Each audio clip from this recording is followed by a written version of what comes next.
When the union's inspiration through the workers' blood shall run, there can be no power greater anywhere beneath the sun. Yet what force on earth is weaker than the feeble strength of one? But the union makes us strong. Solidarity forever. Solidarity forever. Solidarity forever. For the union makes us strong. Is there aught we hold in common with the greedy parasite, who would lash us into serfdom and would crush us with his might? Is there anything left to us but to organize and fight? For the union makes us strong. Solidarity forever. Solidarity forever. Solidarity forever. For the union makes us strong.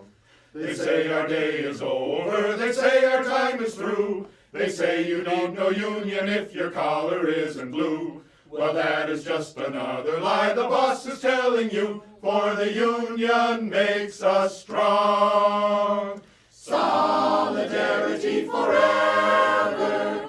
Solidarity forever. Solidarity forever. For the union makes us strong. They divide us by our color, they divide us by our tongue. They divide us men and women, they divide us old and young. But they'll tremble at our voices when they hear these verses sung. For the union makes us strong. Solidarity forever. Solidarity forever.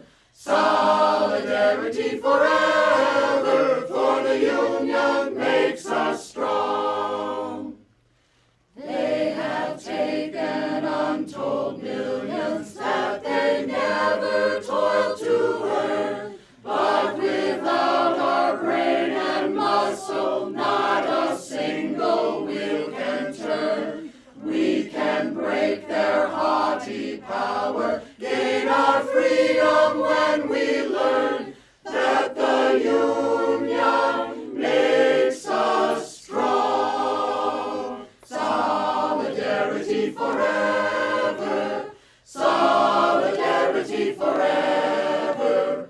Solidarity forever. For the union makes us strong. In our hands is placed a power greater than their hoarded gold, greater than the might of armies magnified 1,000-fold. We can bring to birth a new world from the ashes of the old, for the union makes us strong. Solidarity forever. Solidarity forever. Solidarity forever. For the union makes us strong. Solidarity forever. Solidarity forever. Solidarity forever. For the union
Twitch and YouTube and swishy streams. All that content is bursting the seams. Politics, gaming, and plenty more. Your sense of fashion you'll adore. So grab your stuff and hop aboard. We're going straight to Jack's Discord. Viva Jack, Viva Jack, Viva Jack, Viva Jack, Viva Jack, Viva Jack, Viva Jack, Viva Jack. That's what I'm talking about. First time singing the songs for Viva Jack. Shout out. I don't know what I'm doing really, but I got passion. And that's what it's about. It's all about passion.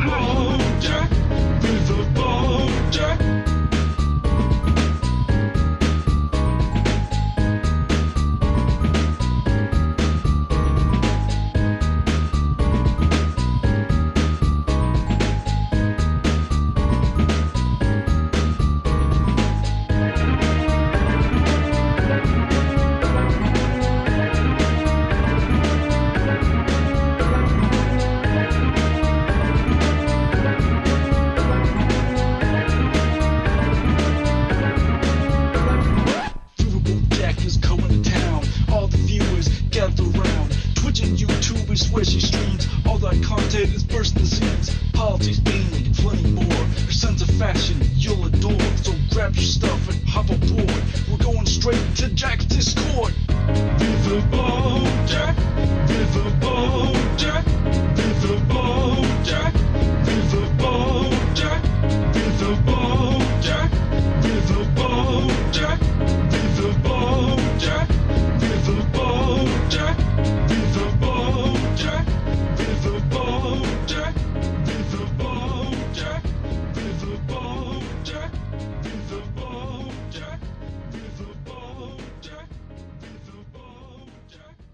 Hello, hello, hello, everybody. Hello, Salty Turtle Cupcake. Hello, Salmon Muse. Hello, Ashley J. Curtis. Hello, Gayfesh. Hello, Shakespeare. Hello, Nine-Tailed Witch. Hello, Superjet Guy. Hello, Nine-Tailed Witch. Hello, Bastion. Hello, Travis T. Hello, Jazz Dog, the jazziest dog I know. Hello, Nethercat. Hello, Trains and Bullshit. Hello, Brassman. Hello, Aries T. Hello, Bubba Rainbow. Hello, ACAB includes Tone Police. Hello, Regington Mogus. Hello, Tea Leaf. Hello, Tristan MB. It's the first orange that you've liked. Yeah, it is. I recognize it is an aggressive shade of orange, but I don't know. I like the text there. I don't know if you guys can see. There's like a texture on the sleeves, and the sleeves are kind of like, I don't know. They're floppy. I like it. It's very comfy. It's also crop tops, like sweater shirt. Like it's not quite thick enough to be a sweater. It's fine. Hello, Plant 923. Hello, Jay. Hello, Banana Brains. Hello, Limes Floofy Otaku. You're very welcome for the explanations. Always happy to explain shit. Hello, Josephine Light. Hello, Abyssal Anath. Hello, Paladin Lost. Hello, Powder Linux. Hello, Kiva into Fur. Hello. How we doing, everybody? Hello, B. Parker. Hello, One-Eyed Heathen. You gonna discuss the YouTube AI shit? I don't know what you're talking about, but I assume YouTube is doing something stupid by mainstreaming AI? Am I wrong? Is like their algorithm now going to include like a bunch of AI bullshit? Because I guess that was already happening. I don't know. Anytime I see a channel that's very clearly just AI regurgitated, I just block the channel forever. YouTube is using AI to verify ages. We live in the dumbest timeline. It's probably a lot of it is probably spurred by the UK being just absolutely shit. We could talk about that a little bit. I'm just not super. I'm not super knowledgeable about UK politics, but my understanding is that Jeremy Corbyn, who's great, formed a new political party, and Hopefully that party does better than whatever the fuck Keir Starmer's doing right now. It's debuting a pilot program on August 13th. Cool. I don't... Wait, if it gets it wrong, you have to correct it using a government ID, credit card, or selfie. Fuck, I hate this modern era. Fuck, I hate AI. And no, this is not my area of expertise, so I don't have like a concrete way of fighting back on that, though I would defer to fine folks like Sam and Moose who are aware of how this technology works a bit better than I am.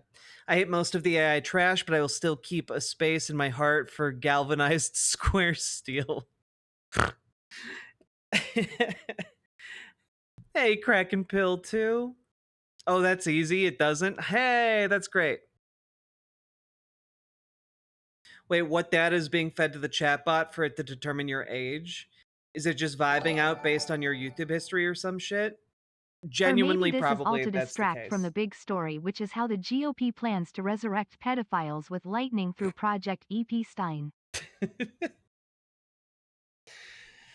You know, so much of what is happening, though, like on the national level, is genuinely derives from like, hey, let's see how much like the modern conservative movement can bend over backwards to try and make Trump not look like a pedophile, despite all of his best efforts to look guilty as shit.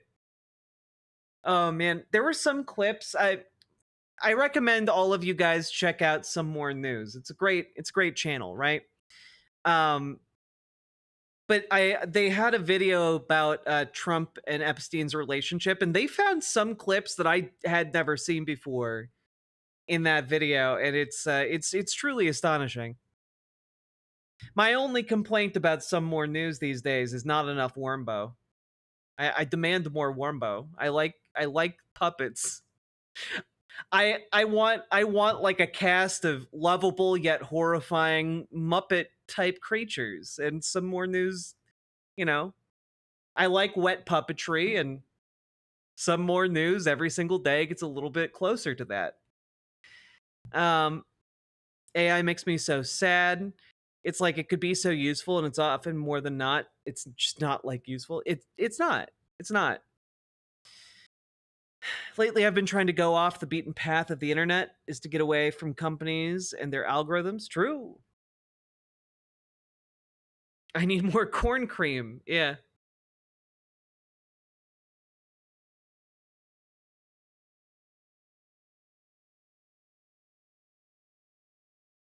We need a puppet character in the Riverboat Jack cinematic universe. I'm incapable of delivering on the wonderful ideas that inspires in me.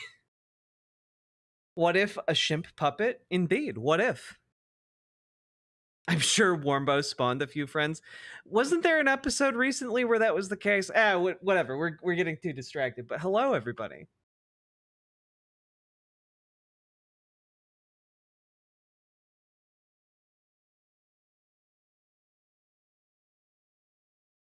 Now, today, folks, I have a few things that I wanted to touch on for sure.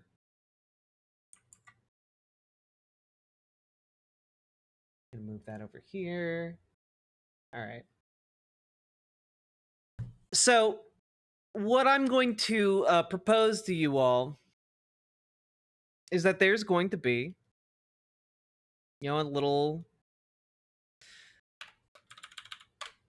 a little wheel of pain situation. Okay? You guys, you've had it too good recently. And I'm unfortunately, when you guys have it too good, I'm left with a backlog of absolute like brain rot that I haven't gotten to yet. Yet I also understand that on a certain level, you guys just can't get enough of me suffering and watching this brain rot. So every 25 subs, I'm going to use this handy tool to roll a dice. Okay, I'm going to roll this dice because in the course of moving, I have moved out all of my physical dice. So I'm going to roll this dice. And we're going to pick, it's going to determine what video from the rot pile that we watched today. Yeah, it's a D4. Wheel of Pain. Wheel of Pain. And I'm going to tell you guys right off the bat what is on the Wheel of Pain. All right? First of all, it's been a while since we visited our friend Think Before You Sleep. Okay? Which is inexplicably, like, I believe an attempt at a self-improvement channel that hates you. It's quite dystopian in that sense. And they put out a video about a month ago titled "Why Everyone Hates the Left." And honestly, let's find out. You know, why does everyone hate the left? Let's find out. Number 2, about a year ago, is our good friend Rudyard, who put out a video about a week ago that has inexplicably attained 300,000 views. Titled "Everything is Mate Suppression." Which is... I don't know if this is too deep of a cut for you guys. I don't know if this is too deep of a cut. Here, let me check.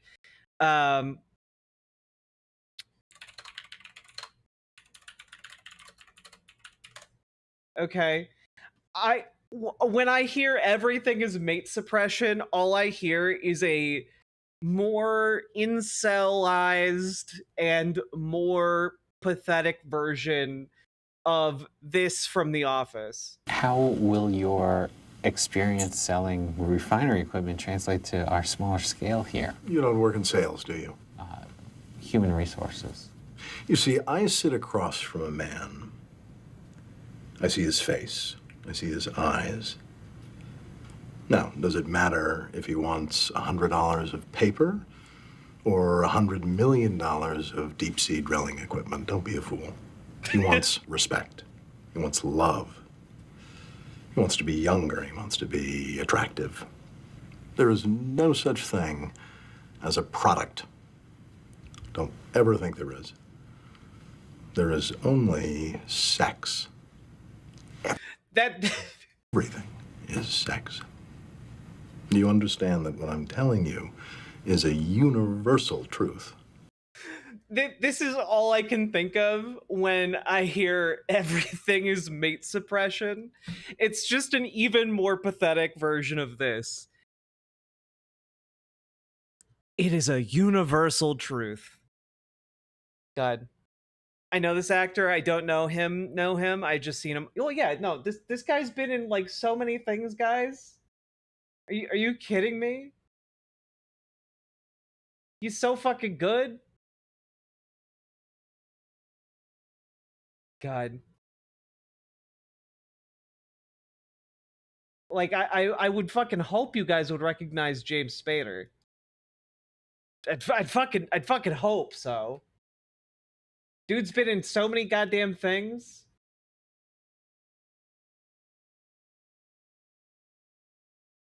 All right. Anyway, that's option 2. Option 3, and I just want to throw this out there. That I found a playlist of various Christian films.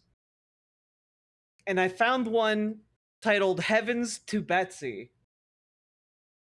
And you know, let's maybe we can just play like the we'll play a random scene from the middle. Sequel. So I don't know exactly how that happened.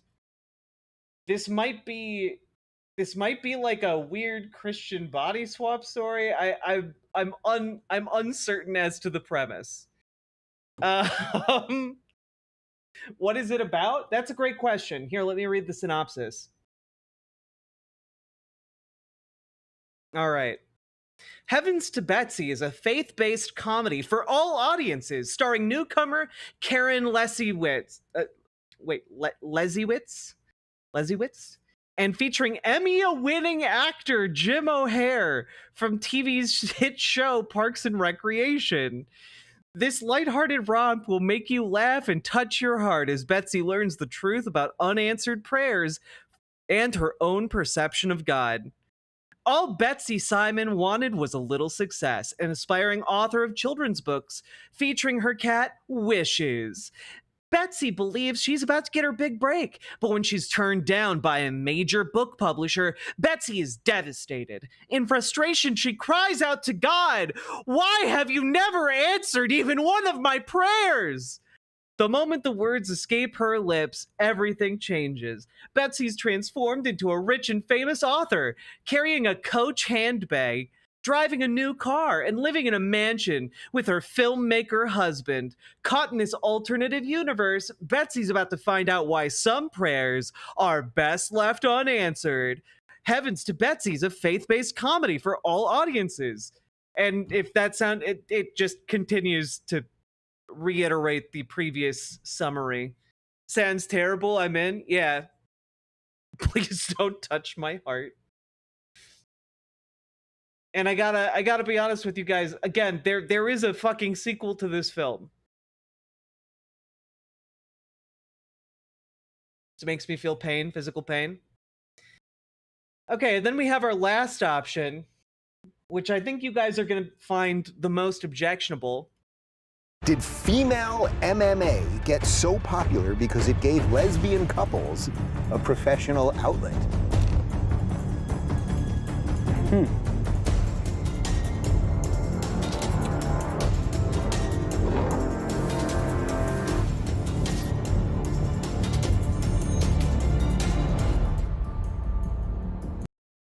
So anyway, there's a new Yes No episode with Michael Knowles asking homophobic questions to Dave Rubin, but it's fine because Dave is gay, you see.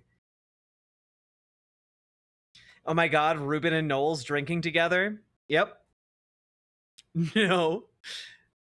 Oh fuck, they have an actual game? Yes, they have an actual honest-to-God game. How does Rubin think he's smart? I don't even know if he thinks that he's smart. He just thinks he knows how to grift, and unfortunately he's been right.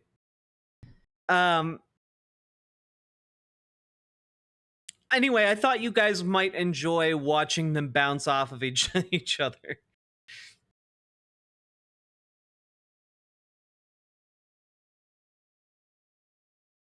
So anyway, those are your options, and the subs now begin to accrue. Now, let it not be said that I am without mercy and will not also reward you, okay? Because I thought, today we might start things off with a lovely jaunt into analog horror. I think that would be fun. It's been a while since we covered some analog horror. I want to throw you guys a little bit of a treat. We got to have some sweet alongside the sour. Van Briggs. Yeah.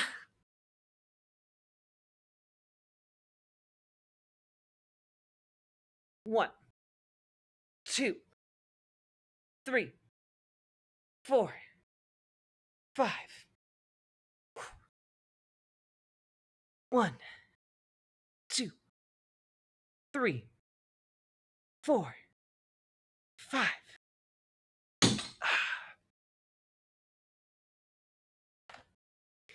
I like the analog horror. That is what first dragged me into enjoying watching streams. Used to have a real slumber party vibes.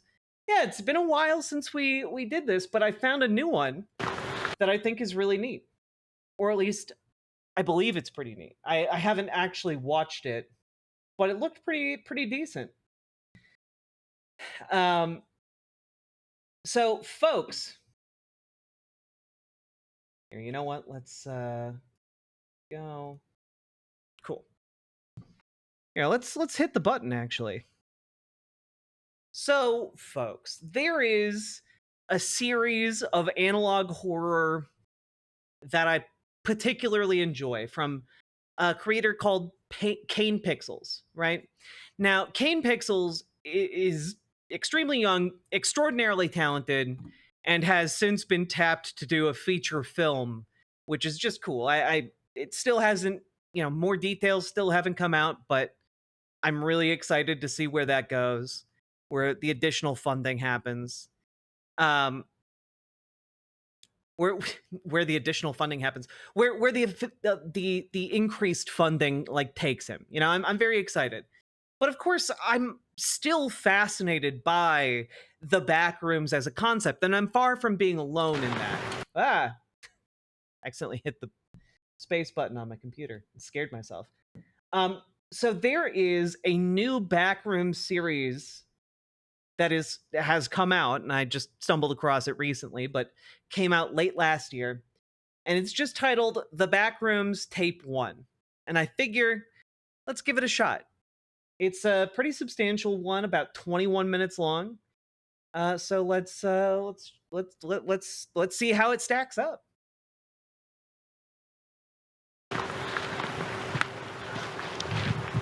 Right off the bat, I like the aspect ratio.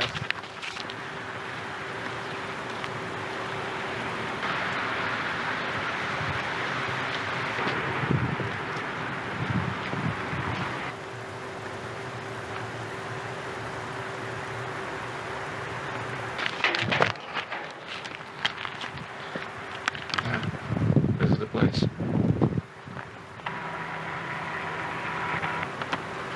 I'll get it on film, so yeah, I will have to believe me.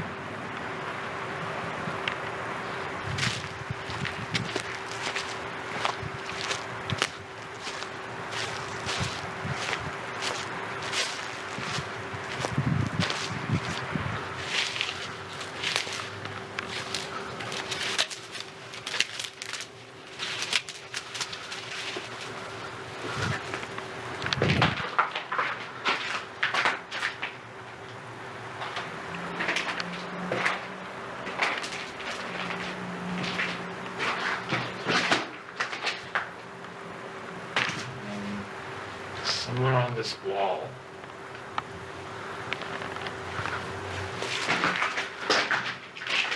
Wait a sec.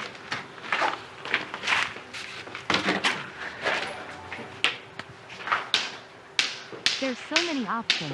What's a girl to do? What's a girl to do? Also, if any of you have found episode 5 of What's a Girl to Do, see, I believe it's the only episode I currently require to have a full season of What's a Girl to Do. Still, it's my white whale. Okay.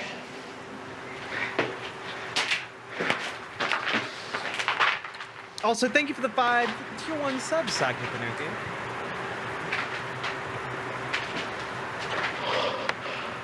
See?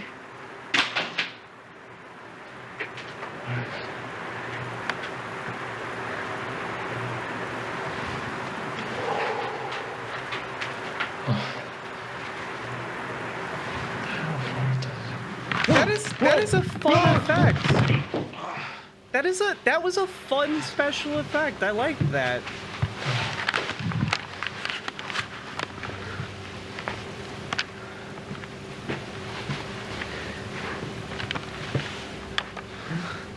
Ooh, a journey through the backrooms.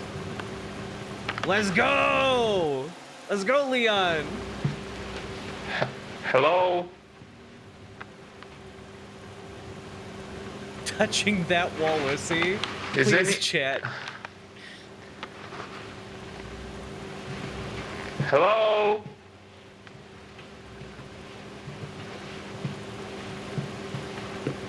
As far as I know, this doesn't share any continuity with Hey! Kane Pixels. Anyone But here? this is still very cool.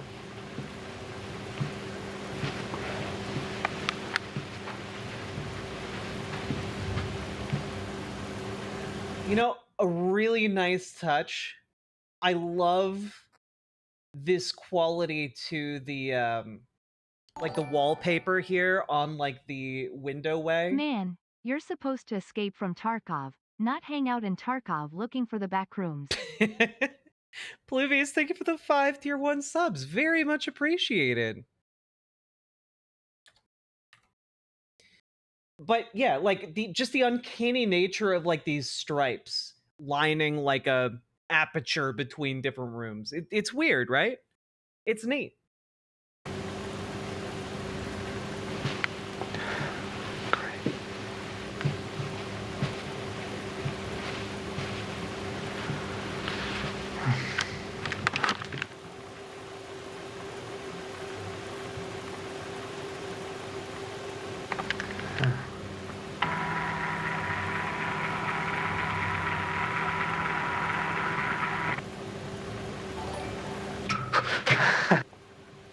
My interesting thought for the day is, bourgeoisie is a bit too fancy, and we should instead pronounce it, bourgeoisie.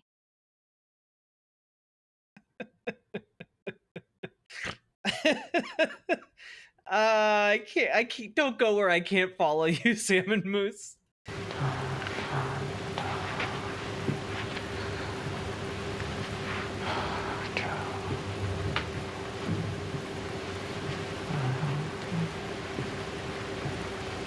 Yeah, or like the nonsensical trim. Like I love the way these creators have like done their own spin on these different absolutely like off-putting environments. I love it. I love it. It's such an unnerving thing. And I love exploring that feeling a little bit more. It reminds me there was a horror movie that came out like maybe 4 or 5 years ago where like one of the antagonist of the film is like an absence of things, and it's just such a great way to like, and I know that doesn't even make sense when I say it out loud, but like I love horror that takes a new approach to disturbing, unsettling horror, you know? Yeah, the ability for these creators to really nail that uncanny yet familiar design.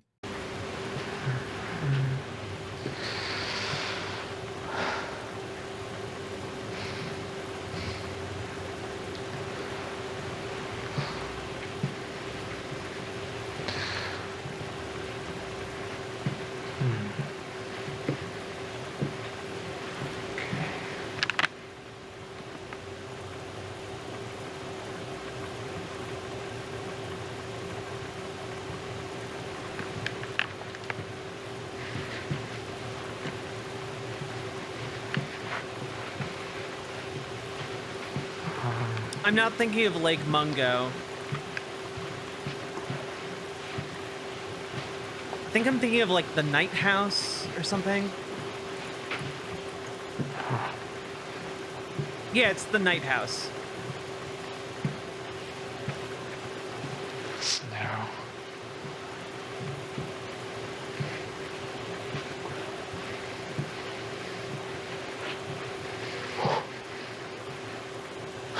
Oh, fuck. Did not like that. Did not like that. That wall scared me.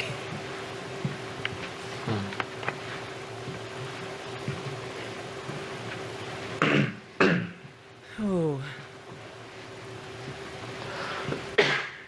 Oh, is he getting sick? Do we got a fungus situation?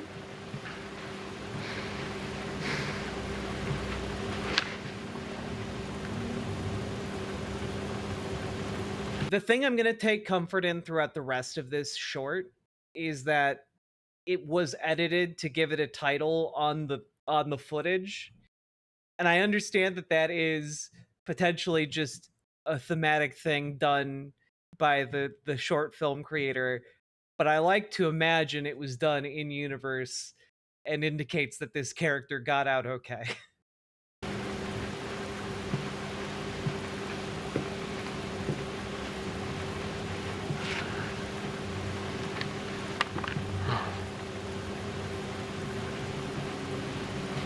Oh god. Oh god, new environments fucking freak me out. No thank you. No thank you.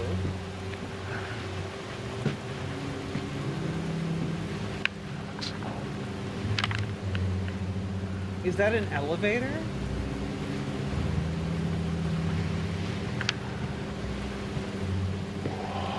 Oh god.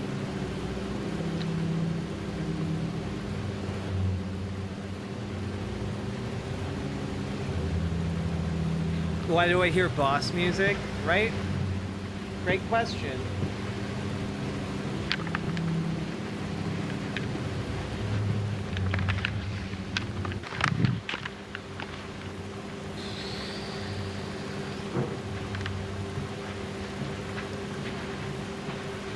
Also, people are doing such cool stuff with 3D models. The 3D modeling has come a long way.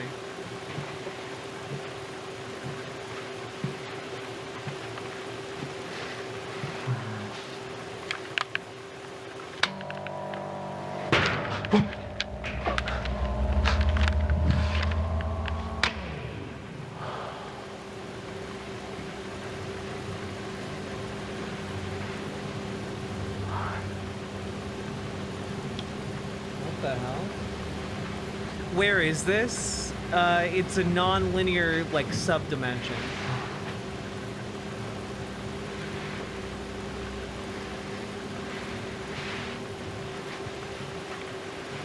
The worst part is nothing has even really happened yet. It's just unnerving because of the space.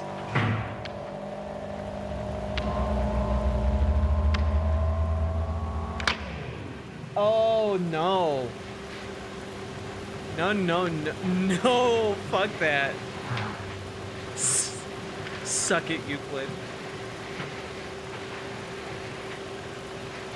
Is this Outlast? No, this is a short film, A Journey Through the Backrooms.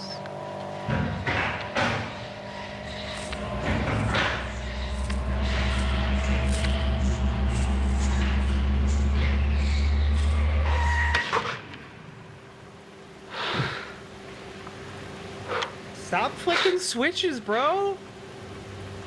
Sinister as hell!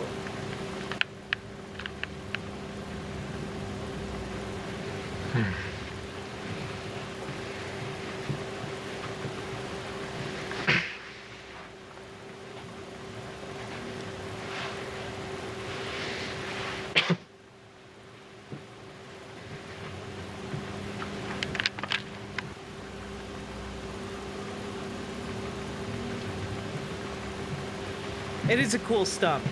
It is a stump that I would like to collect if I saw it.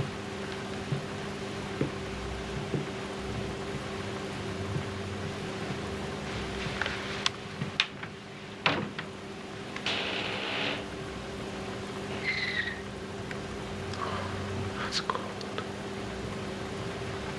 What?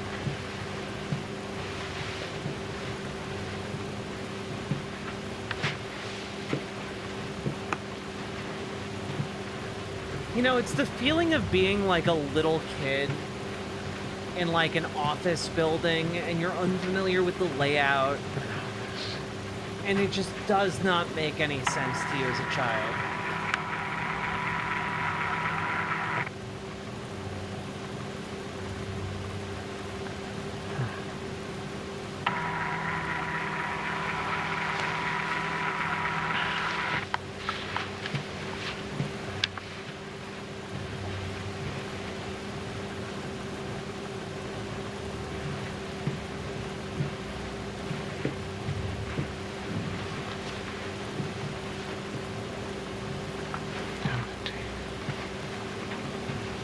Again, I just love this setting as like a bastardization of like an alien looking at Earth and trying to figure out what the hell our environments are, you know?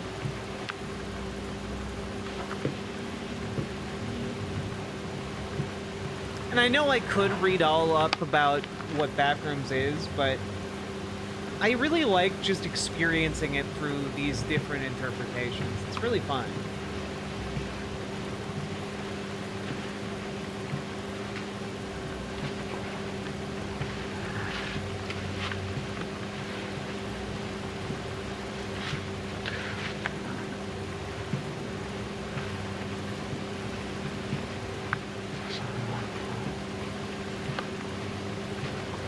Just read House of Leaves.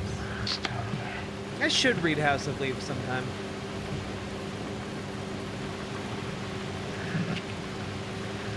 Dog, you're gonna fall over that railing. It's not up to code, man. I told you. Oh, okay, what is that? Oh, I do not care for that. I don't care for that one bit.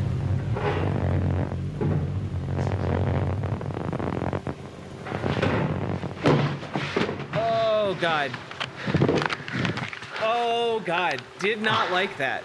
Not even a little bit. It's a friend? I don't think so.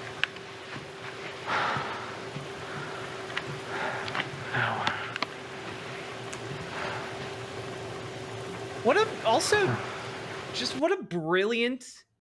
a brilliant thing to do, to have the camera fall down, have that reveal, and then have like the in-universe character like follow up on that. I always love when films do something like that.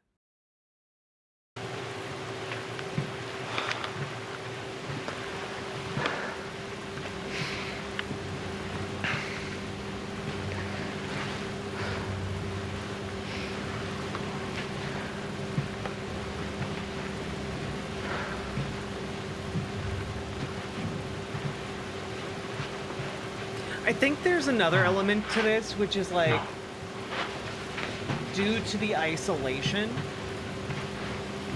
there's like a feeling of safety that each one of these almost always punctures to make sure we know we're not actually safe, we're at ease in an actual office environment, you know?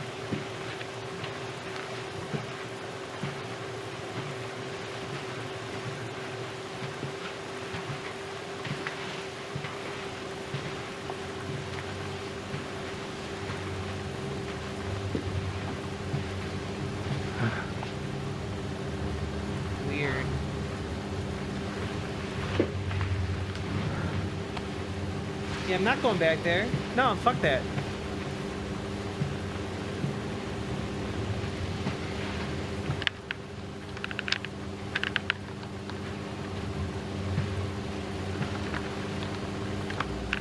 Then jump onto that table.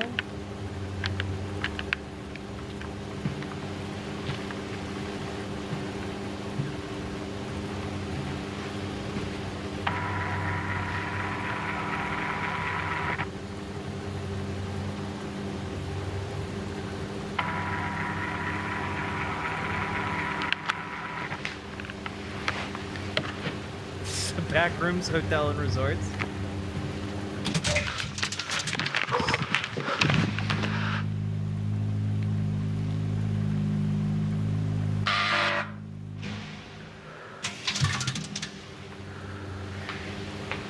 Well, that sucked.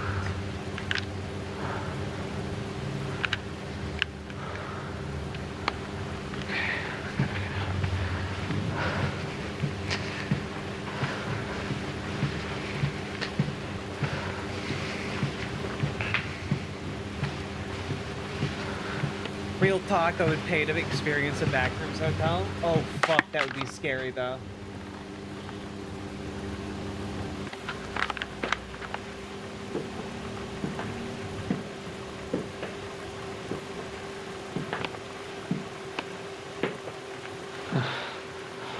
What's on the menu? Great question.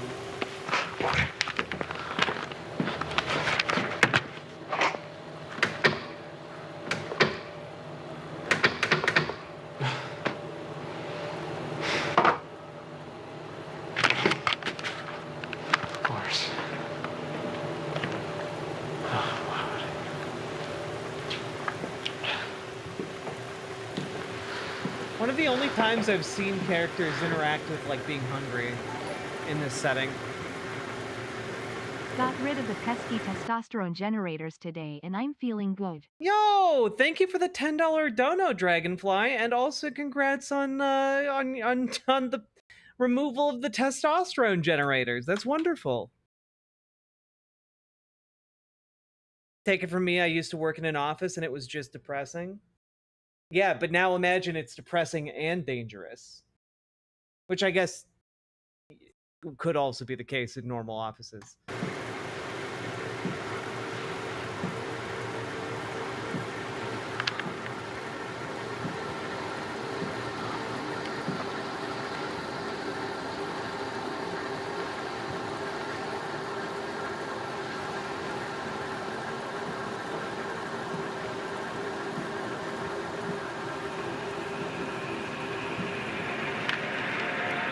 Oh, fuck. That's the PS2 starting screen.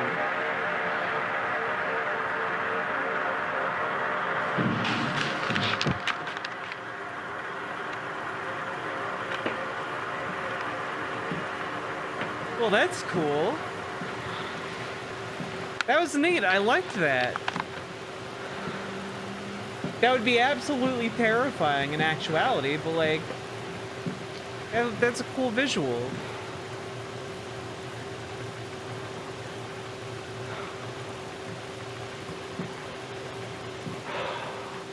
Dude, you could not pay me to go down that hallway. You could not fucking pay me. You could not fucking pay me. Fuck. Oh my god, I hate it. I hate it. I hate this so much. Oh god. Oh fuck.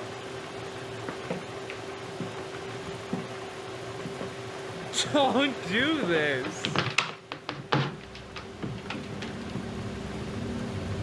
Oh. You're serious? Ah! I thought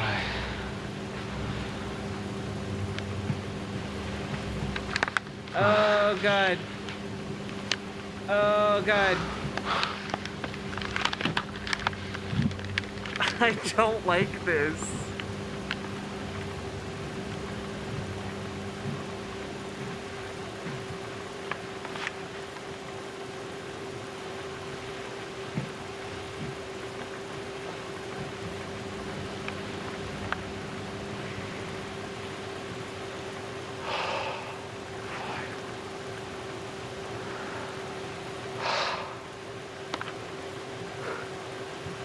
Yeah, Pluvius, I really feel like for me there's really no in-between. Like either I die first or I survive. There's no in-between. Dog, you're gonna get googled. Whatever the thing is gonna google your gobbles. Dog! I won't be missing you. You are so slow. Get the fuck out.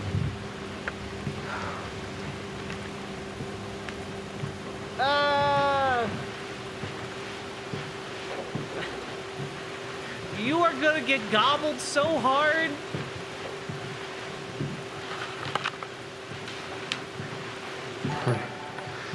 WikiMink, thank you for the $10 Canadian. Thank you for making hell reality tolerable. Yeah. What? I'm sure I was.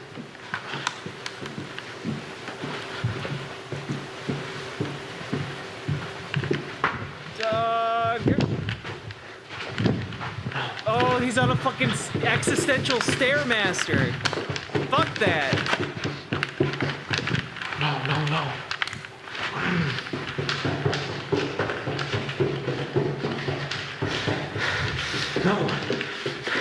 No. Oh, it's getting redder. No.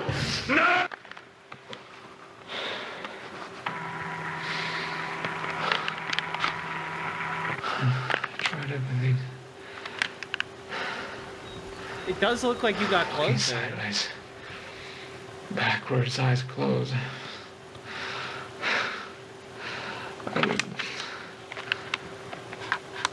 miss them so much.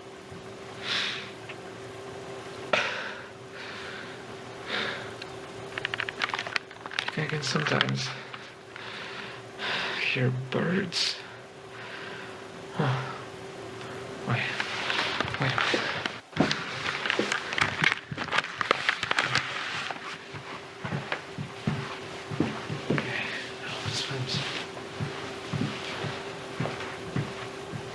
Oh ho ho!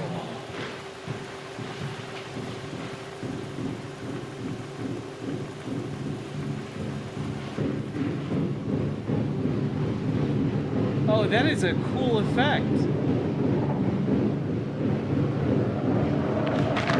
Oh, fuck!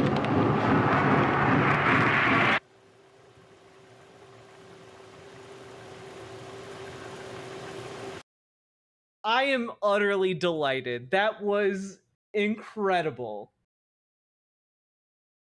Utterly delighted. The Mr. Leon Niasti.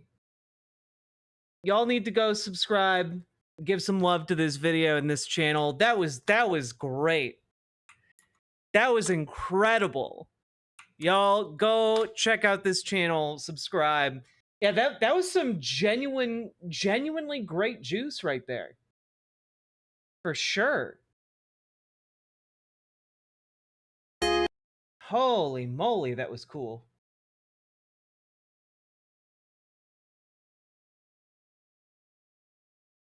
I loved like the visual effects. I loved the atmosphere. I loved like the little like twists to throw in, like the horror elements and antagonism. Oh, that was so cool. Like any one part of that by itself, especially in that end sequence, would have been unnerving on its own. Like him putting down the camera to try running up the stairs again and it not working. That effect on its own was cool enough to end the segment, right? But then having whatever it is pick up that camera and come after him, that was cool. I really enjoyed that. It was a good combination of both like impressive visuals, especially considering what this creator is working with, but impressive visuals, but also like clever camera work. And you know, like the clever camera work can be difficult in projects like this, you know? And that was really cool. Well done, Mr. Leoniasti.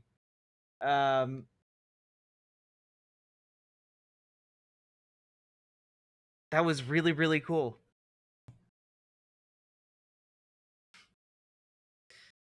Anyway, go check that out, folks. And wow, that was cool.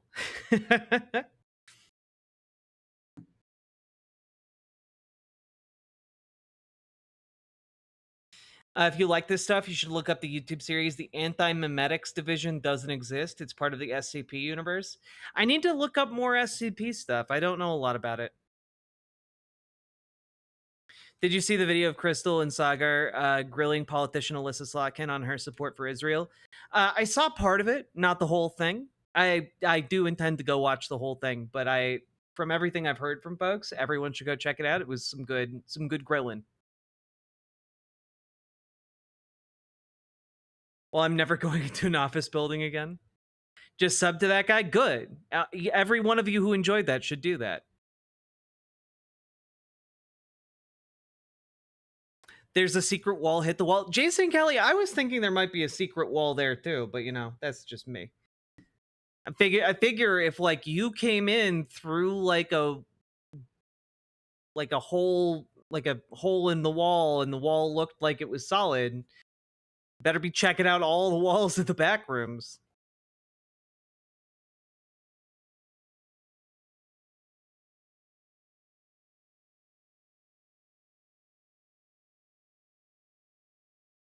Salmon Moose points out that somehow the film was recovered for us to see. Well, so that is titled VHS Tape 1, which implies that there are multiple tapes. So far, that's the only video that's out. But there are going to be more, and I imagine it will eventually tell us how these tapes were acquired.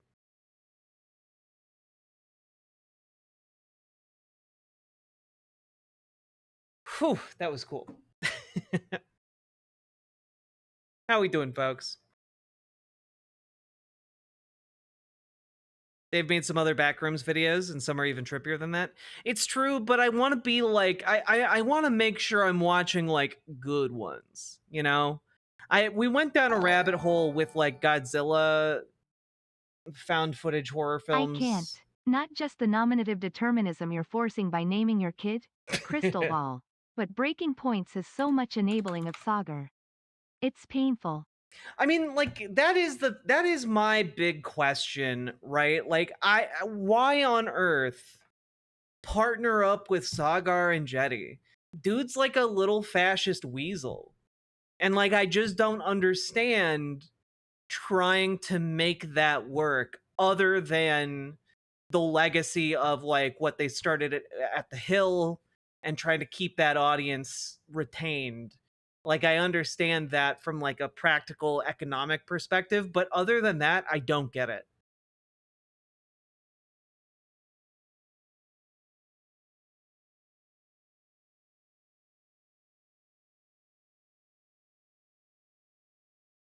Hey, Liberal Dan.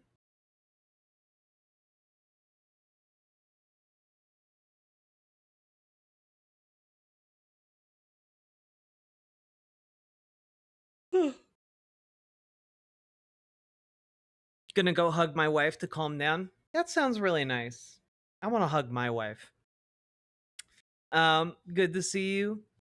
Good to see you. Hey, Jeff Curry. As a former Bog Leech forum member, I don't know what that means. It amazes me what that little community spawned.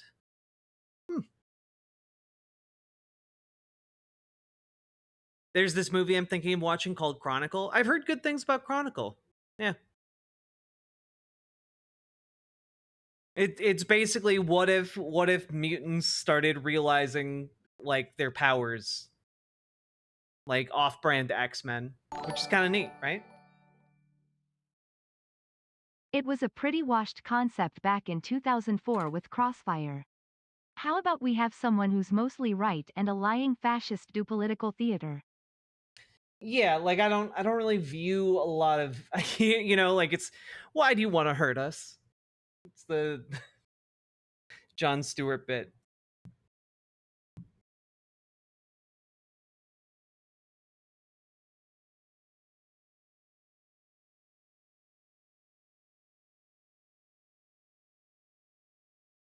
I just received a blahage for coming out from the Trans Society, and y'all weren't lying. Fuckers soft. It's great. They're wonderful. Isn't that the Josh Trank film, the fantastic Fanforstic guy? Yeah, but like the reason he got Fanforstic was because he did Chronicle, and Chronicle was good, or at least promising. Y'all out here getting wives?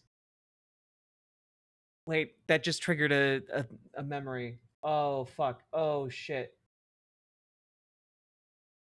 Okay, we did talk about that. We talked about the candidate for California governor for the Republican Party who wants to give incels like immigrant wives. We talked about that guy. That guy's fucked up. Goddamn Nazis, man. While we're distracted, can I have a Paladin Smite emote? You have the art. Well, of course you can, Paladin.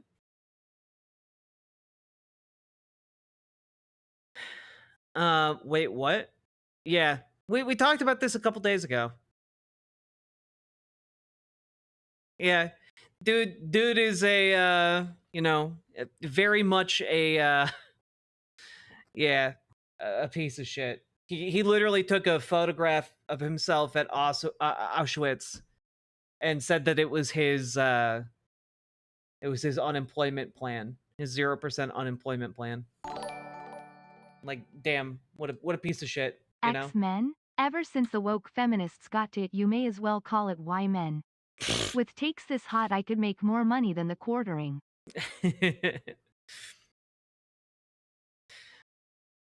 I thought government mandated wives was supposed to be a joke. It was supposed to be.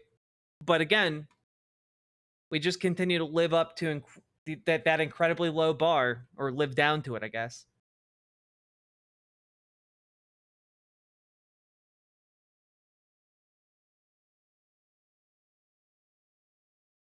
All right. This channel tickles my random fixation brains so much. The fact that people are starting to say chalant is kind of fascinating. Most English words that start with non have an opposite without it, but we borrowed nonchalant directly from French without borrowing its opposite. That makes nonchalant an unpaired word, a word that looks like it should have a counterpart, but doesn't. Like if the word inert means unmoving, does that mean the word ert means moving? No, that word just doesn't exist. There's a gap. It should. Hey, I'm Ertin here. Should be a thing. We should incorporate that into our vocabulary. Hot take. Look at all of us Ertin around. Isn't that fun? Make it a thing. Mandated wives isn't cruel and unusual punishment illegal. She won't stop Ertin. Yeah, I like it. Don't let your dreams be memes. Let's see here.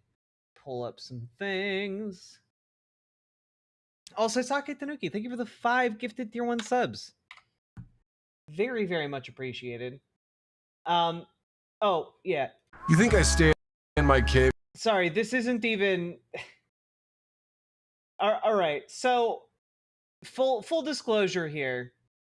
I want to tell you about So full disclosure here, I was digging for content today, and I went to the Daily Wire's YouTube channel, as I do, to see what do they got on the menu? What's happening? Last time we checked in, they came up with that really weird "It's Norming in America" video for seemingly no reason. That's weird, right? And so I checked back in, and needless to say, the Daily Wire YouTube channel does not, in fact, instill in me the idea that they're doing okay. We've got Don Jr. at Trump Tower. My father's still got it. And 10 years of Trump. Eric Trump reflects. And then we've got, I'm sorry, it's just like they couldn't think of anything else to name it. That's how that comes across. Which Daily Wire host knows the most American trivia? Wow, riveting stuff. Journey to the UFC Joe Pfeiffer trailer.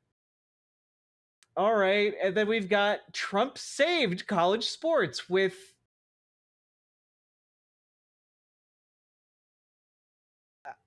I want to say this guy looks like Dane Cook, but I genuinely...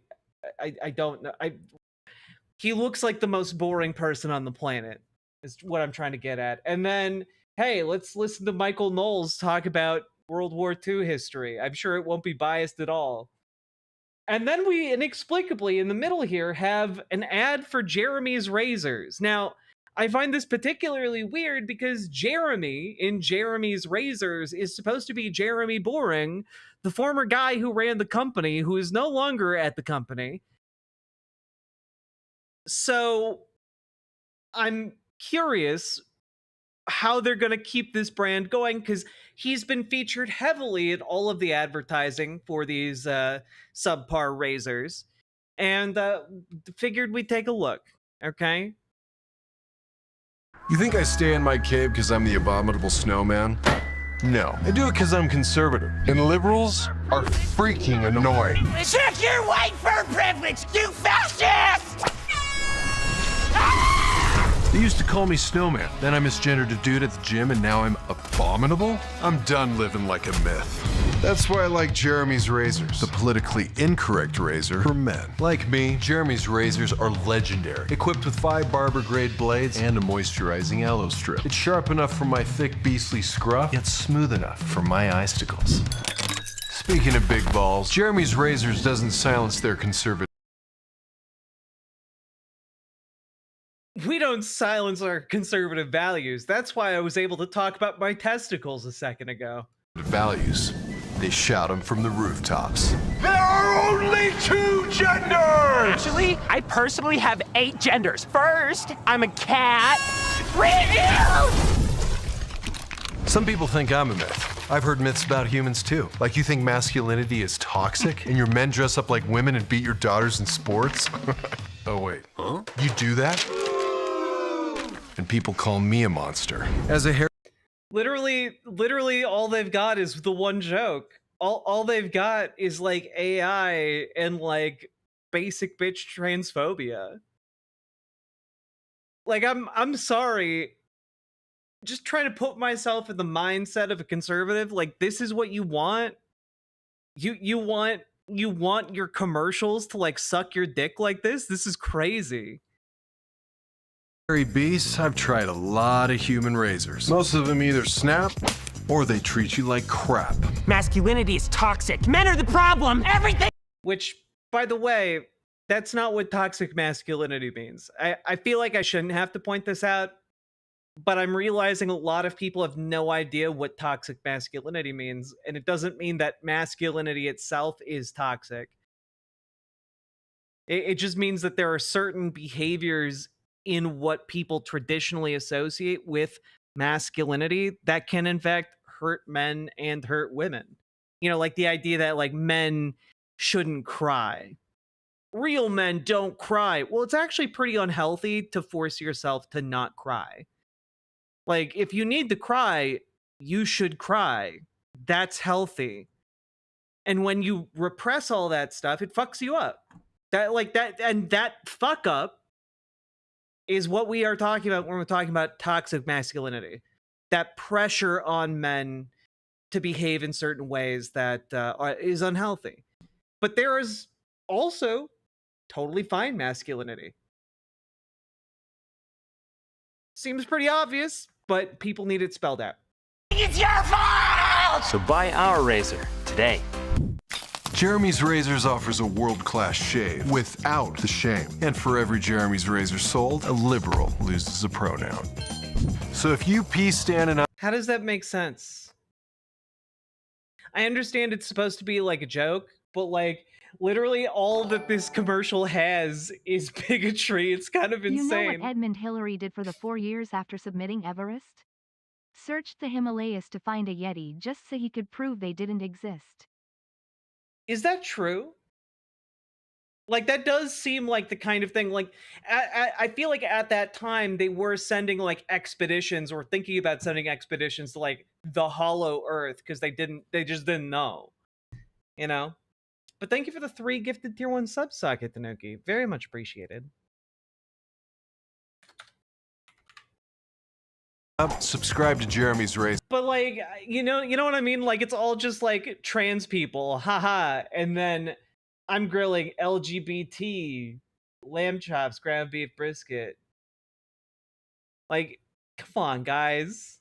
We ship right to your man cave every month. Hundreds of thousands of abominable beasts agree. Jeremy's Razors gives you barber-grade blades in the palm of your hand. Smoothest shave of my life. Should have switched from Gillette sooner. 1 star! My wife's boyfriend was not satisfied! And neither is your wife, Keith. Hey! The world needs more abominable men, so stop living like a myth. It's time to shave like a legend. Subscribe to Jeremy's Razors now. Jeremy's Razors.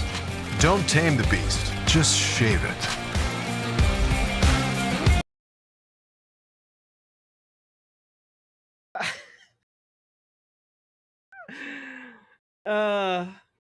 This is what would happen if you let 4chan make a commercial, Somniostatic, you're right. I bet they typed in how to make a commercial, Grok. Just had Grok like lay it out for him. Shaving the beast sounds like innuendo. I mean, he did talk earlier about shaving his ball sack. So, you know, like it happens. This Wii is all about a makeover so bland and uninspired you know only straight men were involved. Also, Ivory Valentine, thank you for the $5 dono. And you're absolutely right. And I just want to throw out there my theory of how this commercial happened. You know what a Yeti, An animal who lives in sub-freezing temps would never need a razor.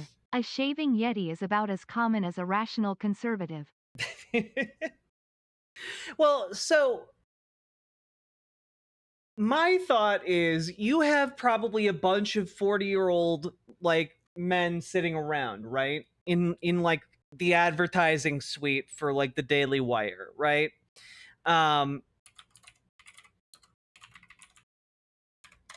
And all I can really think of is the fact that they were like, okay, guys, we need to sit down and think of a really successful ad campaign. We don't have Jeremy Boring, the incredible talent that was Jeremy Boring. We don't have him anymore. So what can we do to really recapture the Razor base? And then one of them is like, hey, wait a minute. Do any of you remember? Do any of you remember the goddamn cavemen? 4chan would make more effort to be nuanced and actually funny about their bigotry. Even they cringe at this shite. I mean, it is so patronizing that it feels cringy, right? Also, thank you for the $5 dono. But if you guys don't remember, if you're not old enough to remember, here are the original commercials that made Geico really famous, right? It's the Geico Caveman commercials. It's so easy to use Geico.com, a caveman could do it. What? Oh, no, Not cool. I did not know you were there. I can change.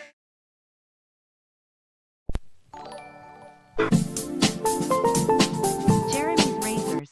Razors for men who don't wipe or wash their asses because it's gay and they're terrified they might be gay. Oh, I mean, it's 100% that, right? Like, you have a bunch of people who are like, yeah, remember those cavemen commercials? Let's do something legally distinct, but exactly like that. And, like, make it transphobic.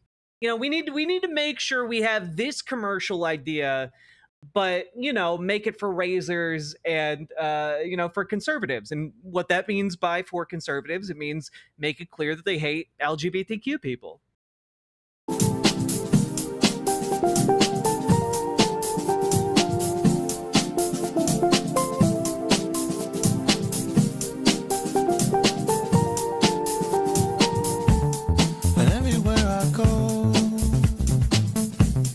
There's always something to remind me of another place and time.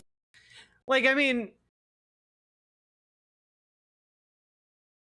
what's kind of fun? No, what's funny about that commercial? They have one joke. They have the one joke. It's humorous and unexpected, especially at the time. And then it doesn't consist of the caveman staring into the screen and going, I love abortion rights, and also I want to make gay marriage legal. Like, it doesn't have any of that political messaging in it.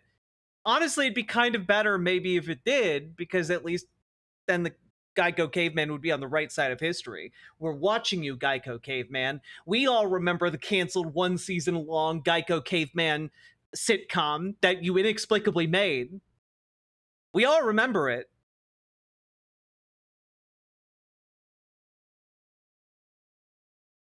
But I just thought it was weird. I just thought it's such a lazy effort to advertise their razors. It's just like, haha, the people we don't like have limp dicks and are cucks and they're gay. Like, that's it. That's all you got. It's crazy.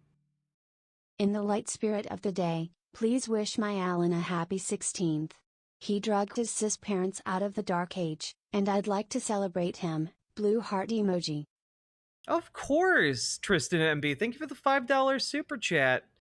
Happy birthday to you. Happy birthday to you. Happy birthday, dear Alan. Happy birthday to you, and many more. Happy birthday, Alan. It also sort of humanizes cavemen, right? If burial sites of prehistoric cavemen are anything to buy prehistoric people would be cleaner than these chuds, oh, absolutely.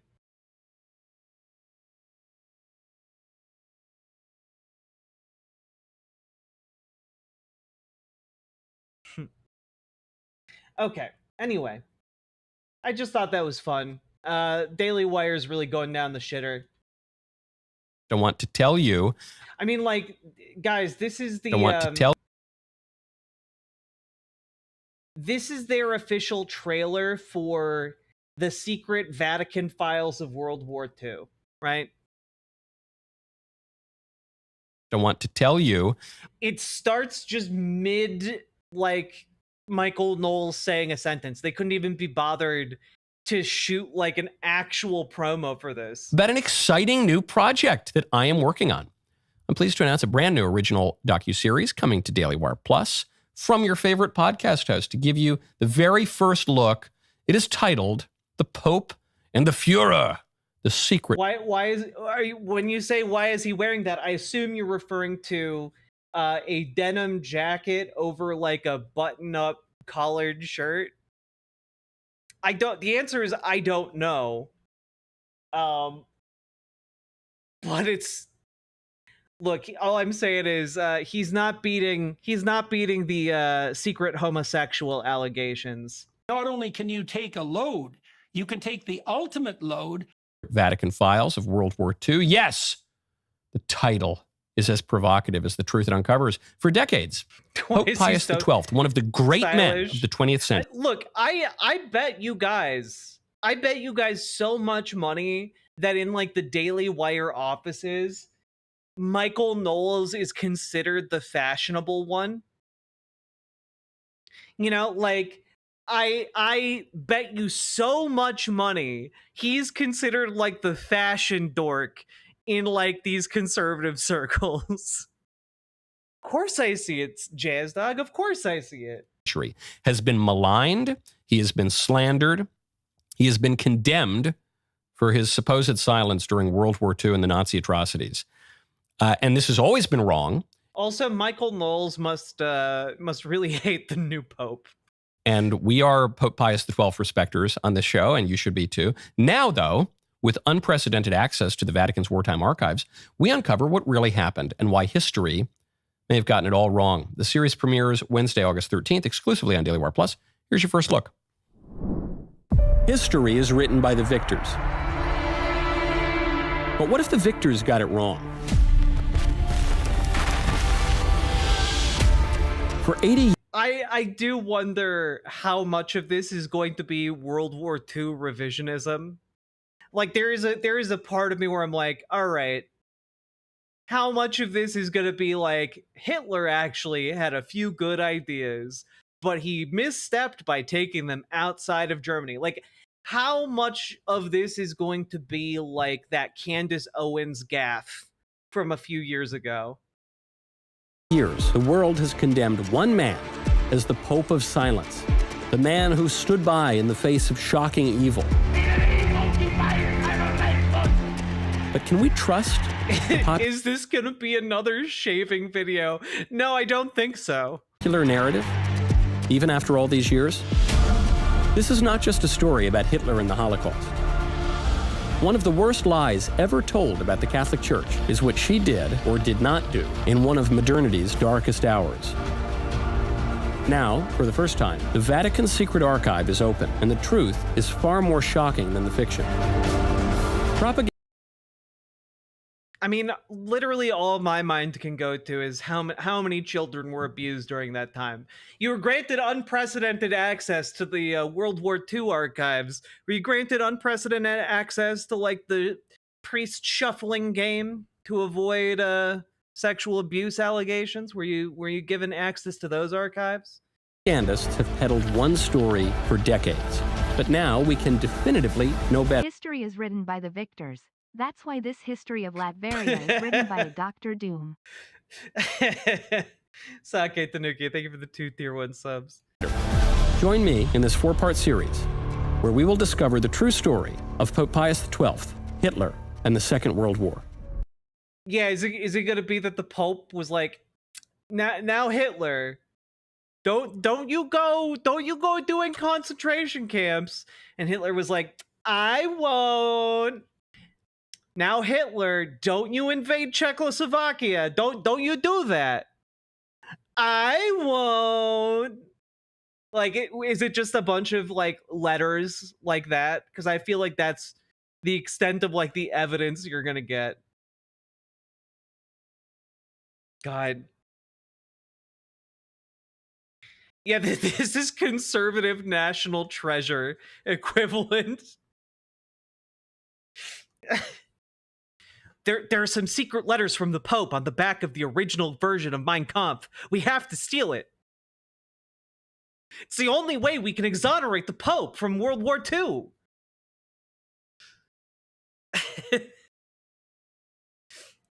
But be careful. A bunch of liberals are going to be after us because they don't want us to get the first version of Mein Kampf.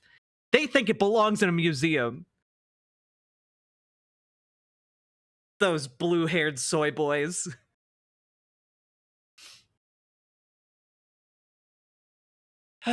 What's a Hitler to do? God.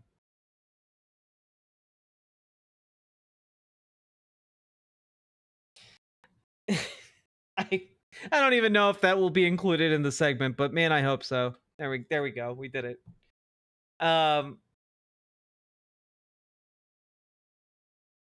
Everyone's on the edge of their seats for the Daily Wire Plus original series that they couldn't even be bothered to edit right.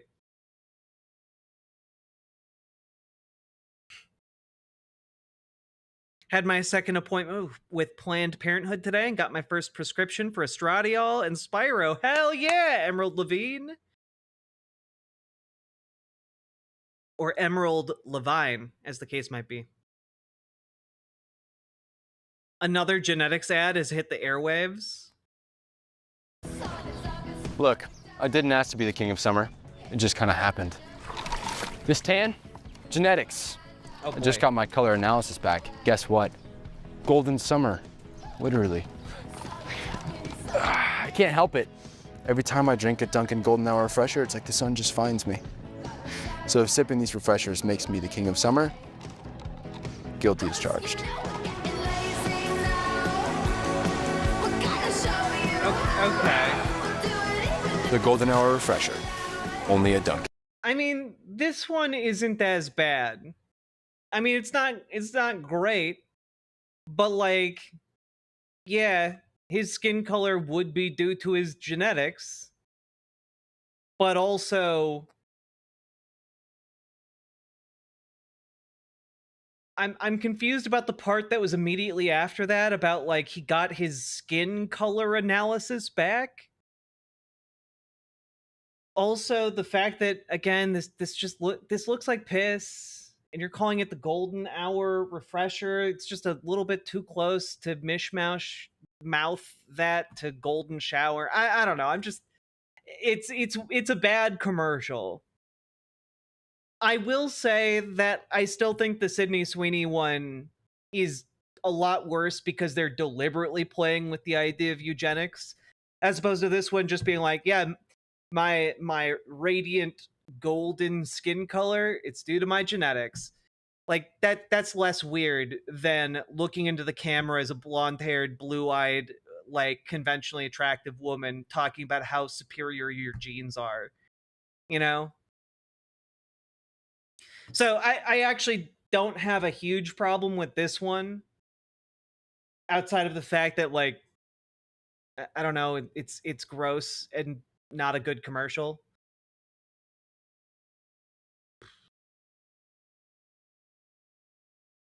Trump would love it, allegedly. Yeah, we were all thinking it. We're all thinking it.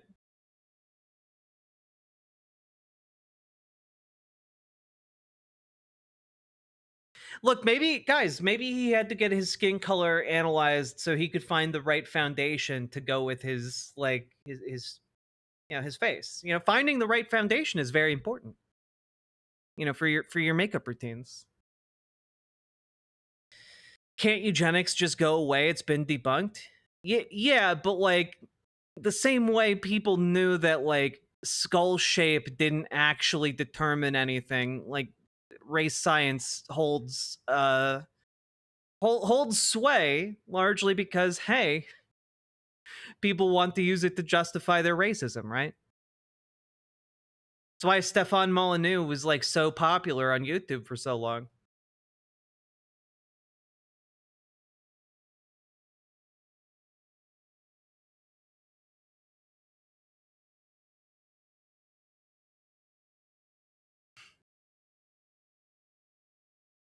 Yep, Stefan Molyneux, the egg boy, the egghead.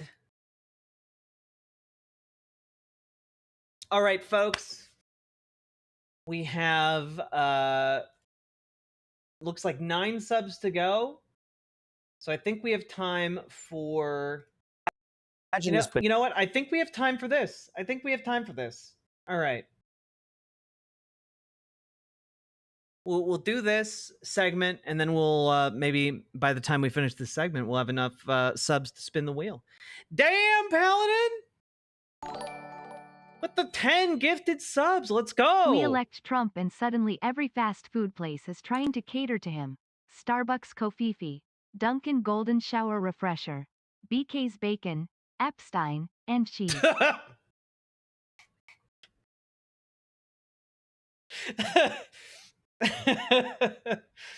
I I wasn't prepared for the bacon, Epstein, and cheese. I wasn't prepared for that one. Folks, remember to hit the like button, hit the subscribe button, hit the follow button, hit the buttons. Do the buttons, and we're gonna roll the dice. See what we get. Go, go, go. Click the button. Click the button. 1. Click the button. Click the goddamn button. Click the button. 3. Click the button. Click the button. 4. Click the goddamn button. Click the button. 5. Click the button. Click the button. Click the goddamn button. Click the button. Click the button. Click the button. Click the goddamn button. Click the button. Click the button. Click the button. Click the goddamn button. Click the button. Click the button. Click the button. Click the goddamn button. Click the button. Click the button. Click the button. Click the goddamn button. Click the button. Click the button. Click the button. Click the goddamn button. Click button. Click button. Click button. Click button. Click button.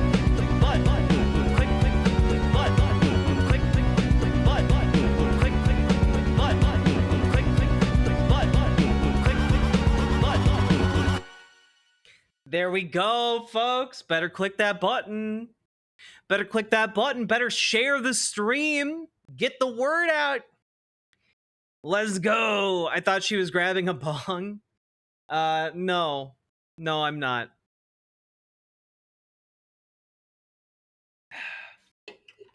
Just the weights. Okay. Here we go. It's time to roll the dice. Okay?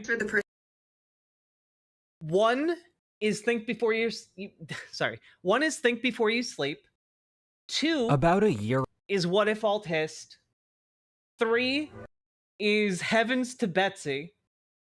And 4 is Michael Knowles and Dave Rubin.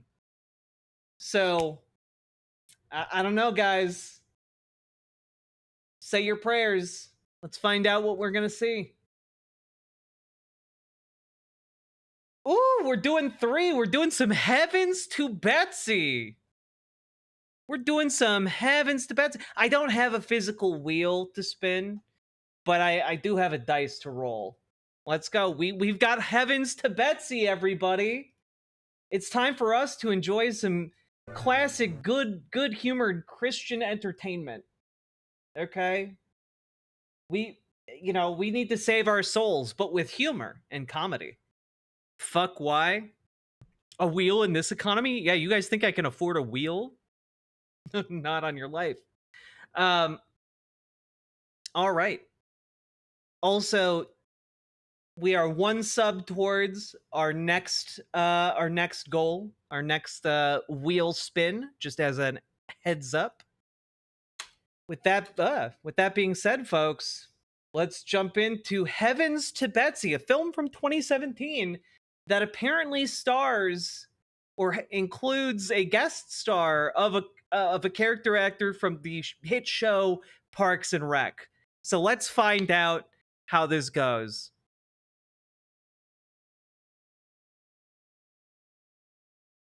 I know nothing about this movie.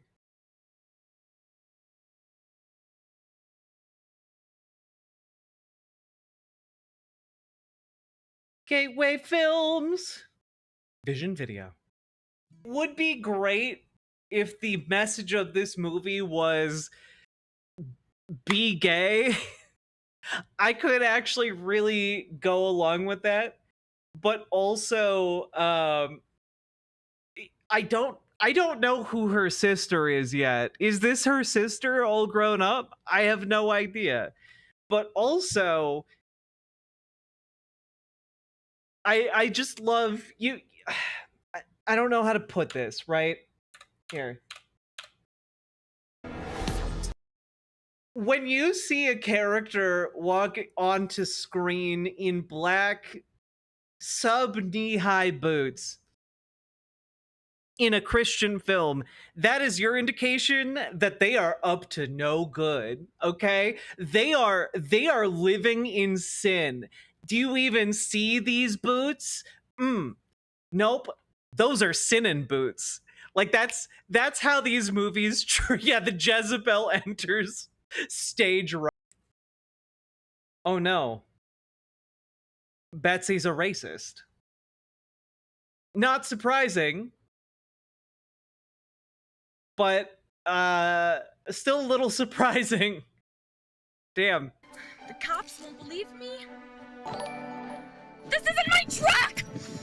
Due to being a little BH, your prayer has been forwarded to one of the Greek gods. Enjoy your disproportionate punishment. Nomi Sunrider, thank you for the $5 dono. That's such a solid comment, too. I like it. These are my clothes! You've been punked. You've been punked. Oh, God.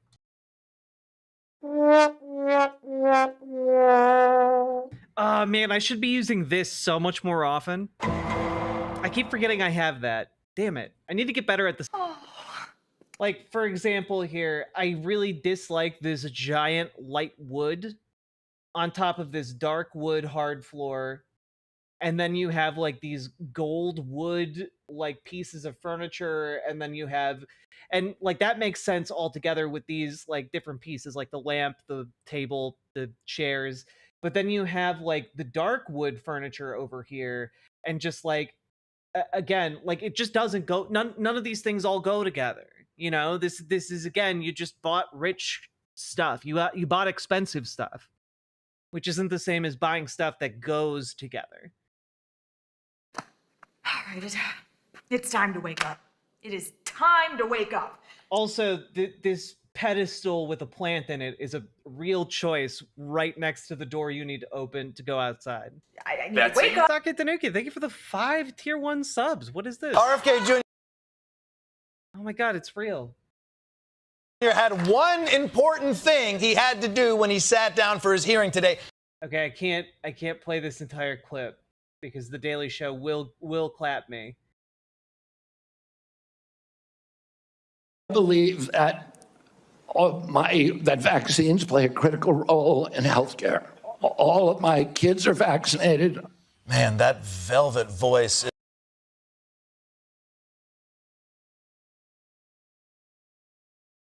Okay. What would I do if I could go back in time and I could avoid giving my children the vaccines that I gave them? I would do anything for that. I would pay anything to be able to do that. That is the worst answer to. Oh my God. Dude.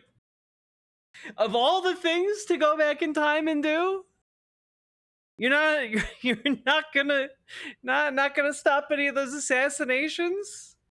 Really? All right. That's nuts. God, okay. Recalibrating after that one.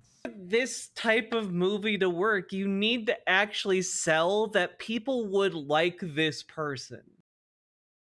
And like, even if like she's saying some kind of crazy stuff, they'd be like, ha ha ha, we like you, it's totally fine. And then they'd move on, right? Like you need to like actually sell it. This movie's not interested in that. Where do you find this abhorrent stuff? you know, in my whimsical wandering across the internet. What's fascinating about this to me is that there's actually incredibly little like Christianity in this film, right? Like this movie is more interested in kind of like engaging with Christianity in the sense that like God is basically a wizard or a genie, and like you can like invoke him like some kind of like, I don't know, warlock casting a spell. And like it's just interesting that that is the extent to which this movie is actually trying to engage with the supposed material that's supposed to be undergirding the entire thing. I can't. Like Brian has done literally nothing wrong. This movie, he's been on screen and she hit him, and then he's like, I'm gonna go to a meeting. I can't handle this. And then she's like, but do you love me? And he's like, yeah, of course I do. And she rolls her eyes because he's saying sugar pops, and I guess she doesn't like that, which is fine, but then just say, could you not call me sugar pops? Maybe come up with a different pet name. You know, you don't have, like, you asked if he loved you, and he said of course, and you rolled your eyes. That's mean. You're just a mean lady. You know how time-consuming pre-production is. Look. You're my sugar pop, my little sugar pop. Look, all I'm saying is that nickname could work in a timeline where Soda Pop exists as a pop song. Okay, it could work. Hell, we live in a world with corn pop. True, Xenogrills. This also implies that the only proof of God is if he punts you to an alternate dimension, which definitely hasn't happened to me. Nomi Sunrider, thank you for the $5 super chat. I do wish there was a bit more framing for this miracle plot device, you know, like, you know, just like, you know, like for example, in It's a Wonderful Life, you have Clarence the angel who like comes down and is like, you know, in the background, or like comes in every so often to talk, and it just kind of helps frame the different worlds and make clear what the intent is. Like you already have like a miracle has been worked, right, as like the main premise of this film, but there's no one to explain it or contextualize it at all in this movie. You'd think that the pastor would, but like he's been incredibly unhelpful in that regard. The question I have, right, is that at this point in the movie, she definitively knows for 100% certain that the Christian God actually exists, right? Like she's figured that out because she's been the victim of this cruel miracle. And why on earth did she agree to go on this stage? If she knows for certain, she read half the prepared speech. I got convinced of a deity in a week due to head trauma. I believe in a God now. This movie. She still went on stage and delivered half the speech before she came to this conclusion. It's crazy. Yeah, like the people in this crowd would want her to prove her claims. Also, YouTuber Grunge, thank you for the $5 super chat. Very much appreciated. It says something significant about the state of Christian cinema. That Wonderful Life was about convincing a man his life had value, but this is God essentially tormenting a woman for talking back.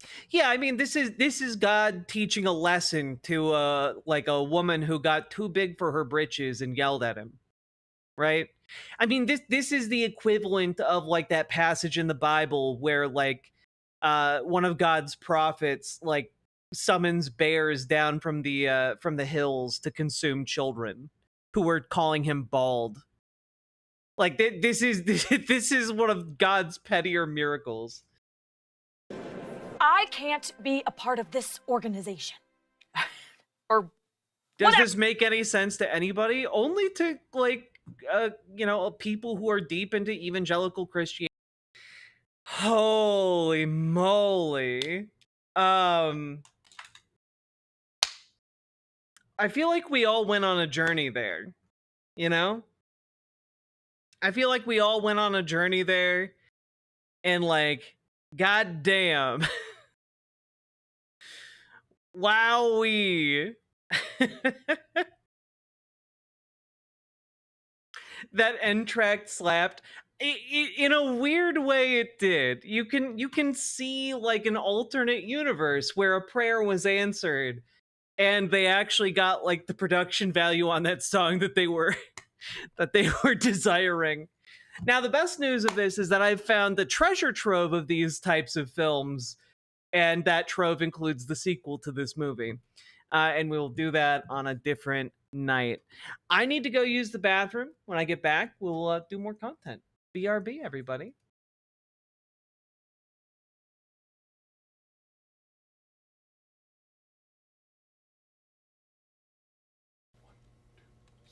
When the union's inspiration through the workers' blood shall run, there can be no power greater anywhere beneath the sun. Yet what force on earth is weaker than the feeble strength of one? But the union makes us strong. Solidarity forever. Solidarity forever. Solidarity forever. For the union makes us strong. Is there aught we hold in common with the greedy parasite who would lash us into serfdom and would crush us with his might? Is there anything left to us but to organize and fight? For the union makes us strong. Solidarity forever.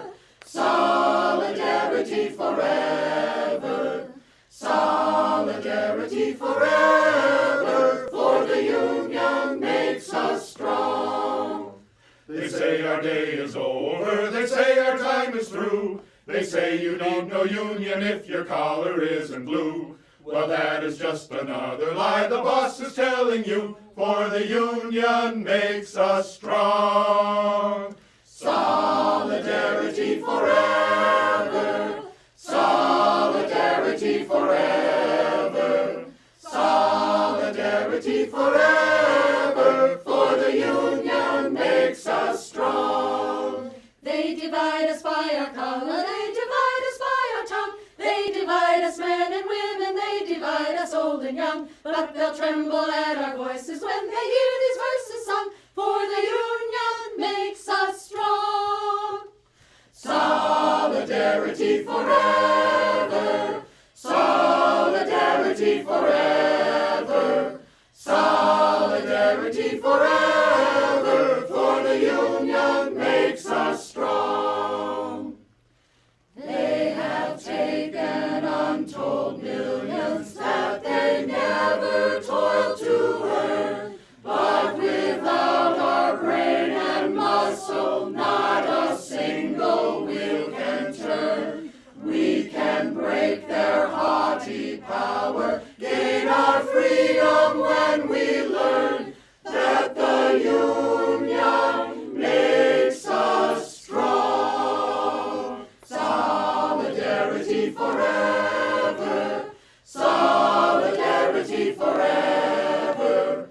Solidarity forever. For the union makes us strong.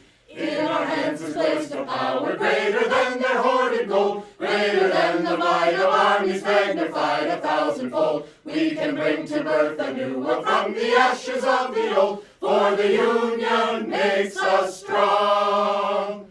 Solidarity forever. Solidarity forever. Solidarity forever. For the union makes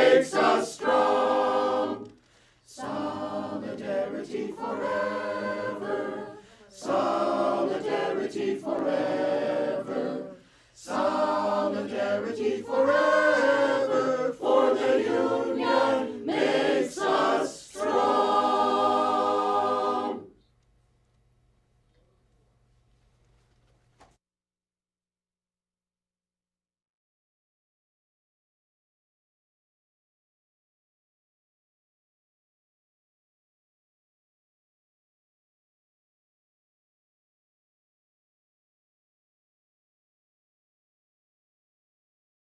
You noble diggers all, stand up now, stand up now. You noble diggers all, stand up now. The wasteland to maintain, seen cavaliers by name. Your digging does maintain, and persons all defame. Stand up now, stand up now. The cavaliers are foes, stand up now, stand up now. The cavaliers are foes, stand up now. The cavaliers are foes, themselves they do disclose, by verses not in prose, to please the singing boys. Stand up now, diggers all. The club is all their law. Stand up now, stand up now. The club is all their law. Stand up now. The club is all their law, to keep poor men in awe. But they no vision saw to maintain such a law. Stand up now, diggers all. The gentry are all round. Stand up now, stand up now. The gentry are all round. Stand up now. The gentry are all round. On each side they are found. Their wisdom so profound, to cheat us of our ground. Stand up now, stand up now. Your houses they pull down. Stand up now, stand up now. Your houses they pull down. Stand up now. Your houses they pull down, to fright your men in town. But the gentry must come down, and the poor shall wear the crown. Stand up now, diggers all. The lawyers they conjoin. Stand up now, stand up now. The lawyers they conjoin. Stand up now. To rescue they advise, such fury they devised. The devil in them lies, and hath blinded both their eyes. Stand up now, stand up now. Their self-will is their law. Stand up now, stand up now. Their self-will is their law. Stand up now. Since tyranny came in, they count it now no sin to make a jail a gin, to starve poor men therein. Stand up now, diggers all. The clergy they come in. Stand up now, stand up now. The clergy they come in. Stand up now. The clergy they come in, and say it is a sin that we should now begin our freedom for to win. Stand up now, diggers all. The tithes they yet will have. Stand up now, stand up now. The tithes they yet will have. Stand up now. The tithes they yet will have, and lawyers their frees crave. And this they say is brave, to make the poor their slaves. Stand up now, diggers all. 'Gainst lawyers and 'gainst priests. Stand up now, stand up now. 'Gainst lawyers and 'gainst priests. Stand up now. For tyrants they are both, even flat against their oath.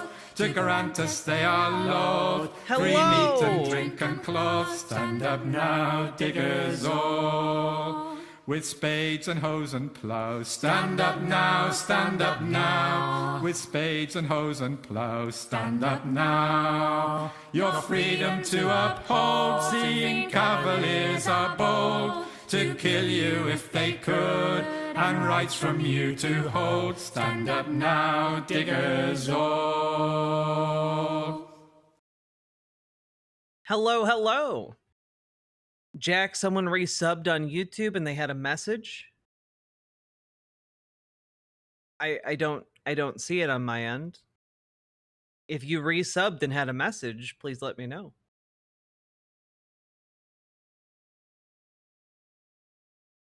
Oof. Do I have Come Out Ye Black and Tans on the playlist? No, but I should. What a goddamn bop. Also, can you guys believe that this song is like, I don't know, 700 years old? Like it's crazy.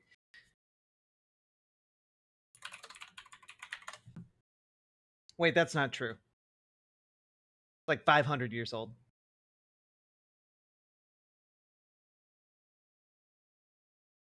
How we doing, folks?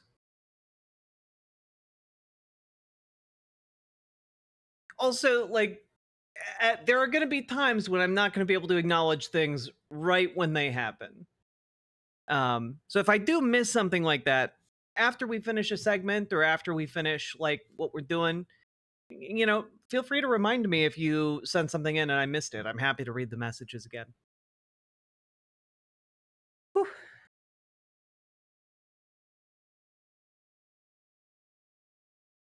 Closer in age to the music I sing than everything else on the playlist? Wait, Mr. Malachite, what do you sing? Got you on one screen and my game on the other? Hell yeah, what you playing, Droning Goddess? Wait, it's your 9-year traniversary? Congratulations, Salmon Moose. Happy birthday to you. Criminal to let Yahweh Meha slip through your grasp. I thought I did pretty good.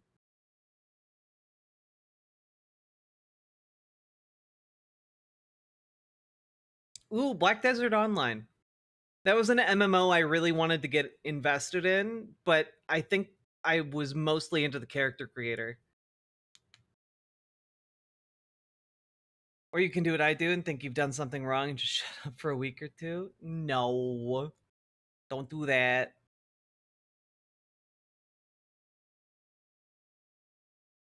Do you know the band The Men They Couldn't Hang? Your playlist makes you think you'd like them. I feel like I've heard the name, but I don't know their music.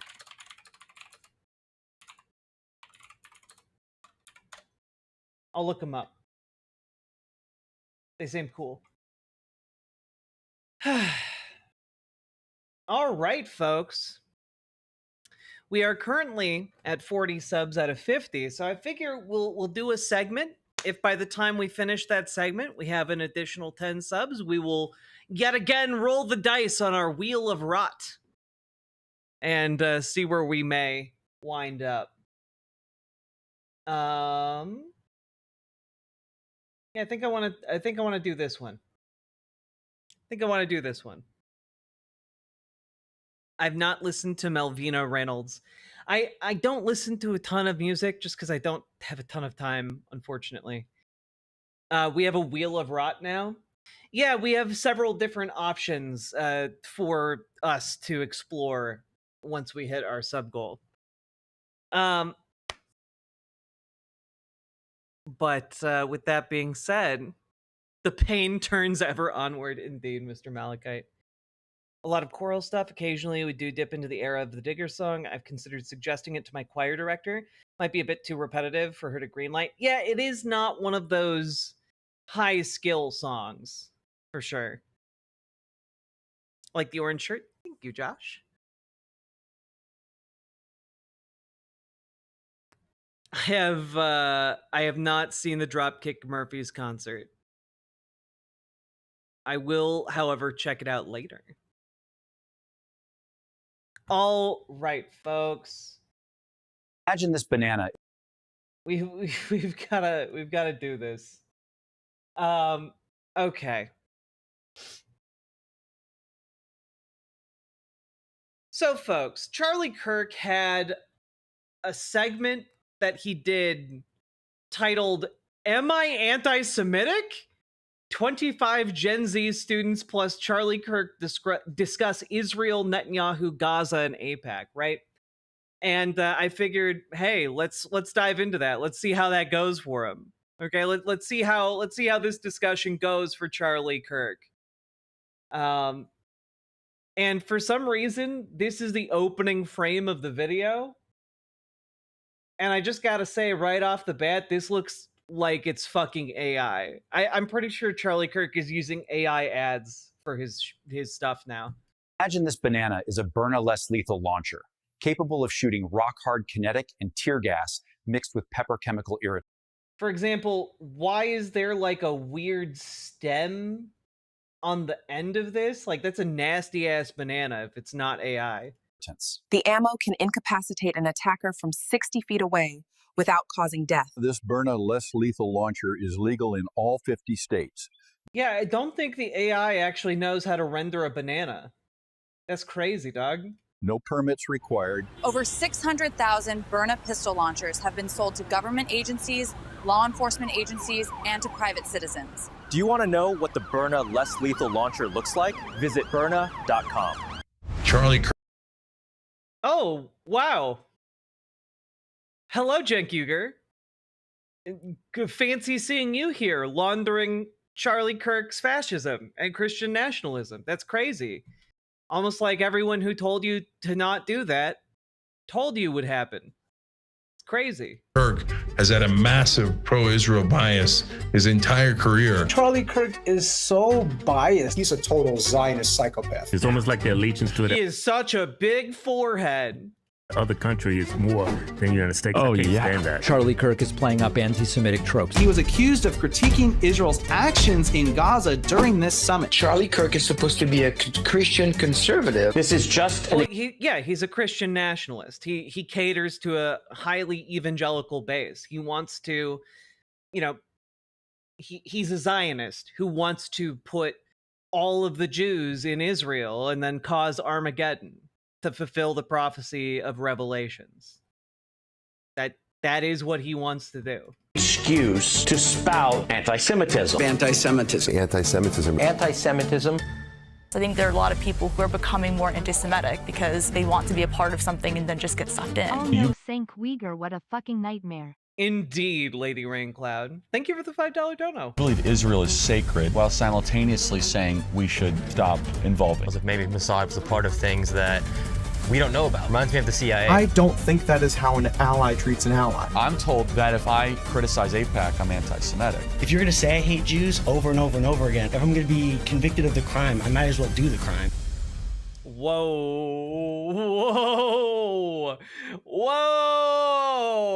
there, buddy.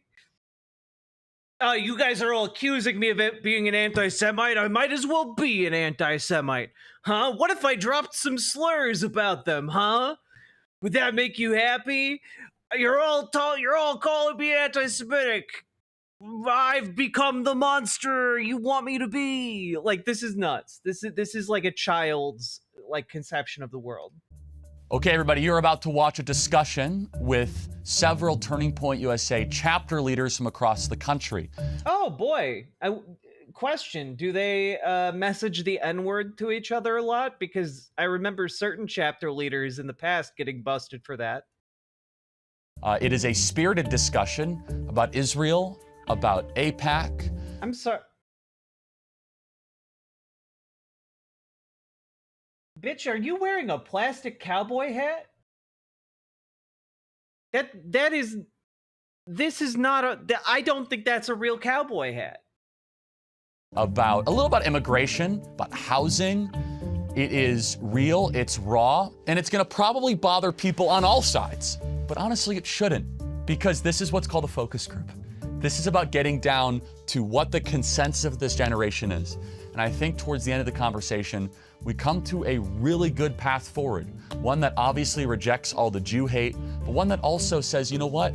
You're not an anti-Semite if you question the current Israeli government. Our producer, The Charlie Kirk Show, producer Andrew, helps me navigate this conversation. Text this to your friends and share it. And if you seek to actually understand what Gen Z thinks about Israel, not these anonymous TikTok comments or not what you see on X, these are real people, they're real conservatives, many of which are real Christians, and they'll tell you exactly what they think about the hottest issue happening, I guess, on the planet that we're talking about. Watch this, learn, and if you get a little fired up, watch to the end, because I think you're gonna love every minute of it. See, we're gonna play a word association test. What's the first word that comes to mind when you hear Israel? Judaism. Aid. Netanyahu. Tax dollars. Liability. Sacred. Tax dollars. Conflict. Complex. Controversial. Scary. Strategic. Mossad. So Mossad, of all the different things that would come to mind, why does their intelligence service come to mind? Reminds me of the CIA. You know, it has the CIA, you have the CIA involved. You know, just as an FYI, the question about Charlie Kirk, am I anti-Semitic? I just want you all to know Charlie Kirk is on the record as saying Jewish communities have been pushing the exact kind of hatred against whites that they claim to want people to stop using against them. That's just one of the things Charlie Kirk has said about Jewish people over the years. And like, yeah, he's an anti-Semite. You don't say, yeah, Jewish people are spreading hatred against the white race while trying to shield themselves from the same hatred. You don't say that unless you're an anti-Semite. Like, goddamn. With RFK, I mean, there's rumors going around maybe Mossad was a part of the Epstein files, if maybe Mossad was a part of things that we don't know about. And they're just like the Central Intelligence Agency, they are out there doing things that none of us know about. So to say Mossad first, that would basically imply your first impression is one of doubt. Is that fair to say? Yes. Okay. When you hear like Epstein, right, do you connect the Epstein issue immediate, like first connection in your mind, that's also connected to Mossad and Israel, or are they feel separate in your mind? I think there's a growing consensus that there's a connection there among Gen Z. Yeah, I think that's definitely gaining velocity. Who used the word aid?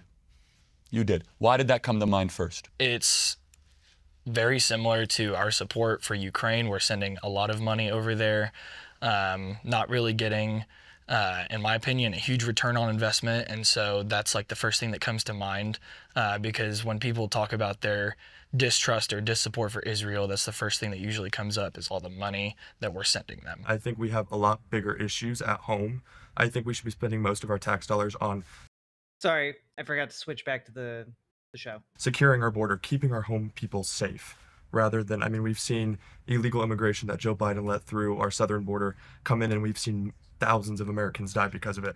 I think we have a much bigger problem on the home front rather than sending money to foreign countries. I think it's critical that we remain friends with them, they remain our ally. I just don't think we should be subsidizing them as much as we are. When you talk about return on investment, I think that's an interesting way to frame it. The supporters of Israel will say they're doing a lot of America's dirty work, from intelligence gathering, things like that. Within the Middle East, is that compelling to you? Are you persuaded by that argument? The reason why I'm not super persuaded is it's mostly because of here. Yeah, this guy's wearing a real cowboy hat. Recently, we were kind of drug into it.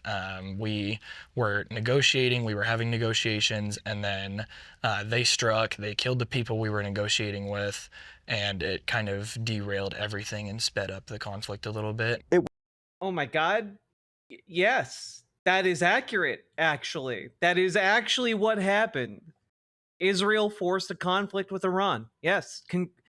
We found a couple conservatives who actually give a shit about what's going on. It's nuts. Was the State Department's stated goal that we were working on negotiations with Iran. You can say they wouldn't have panned out.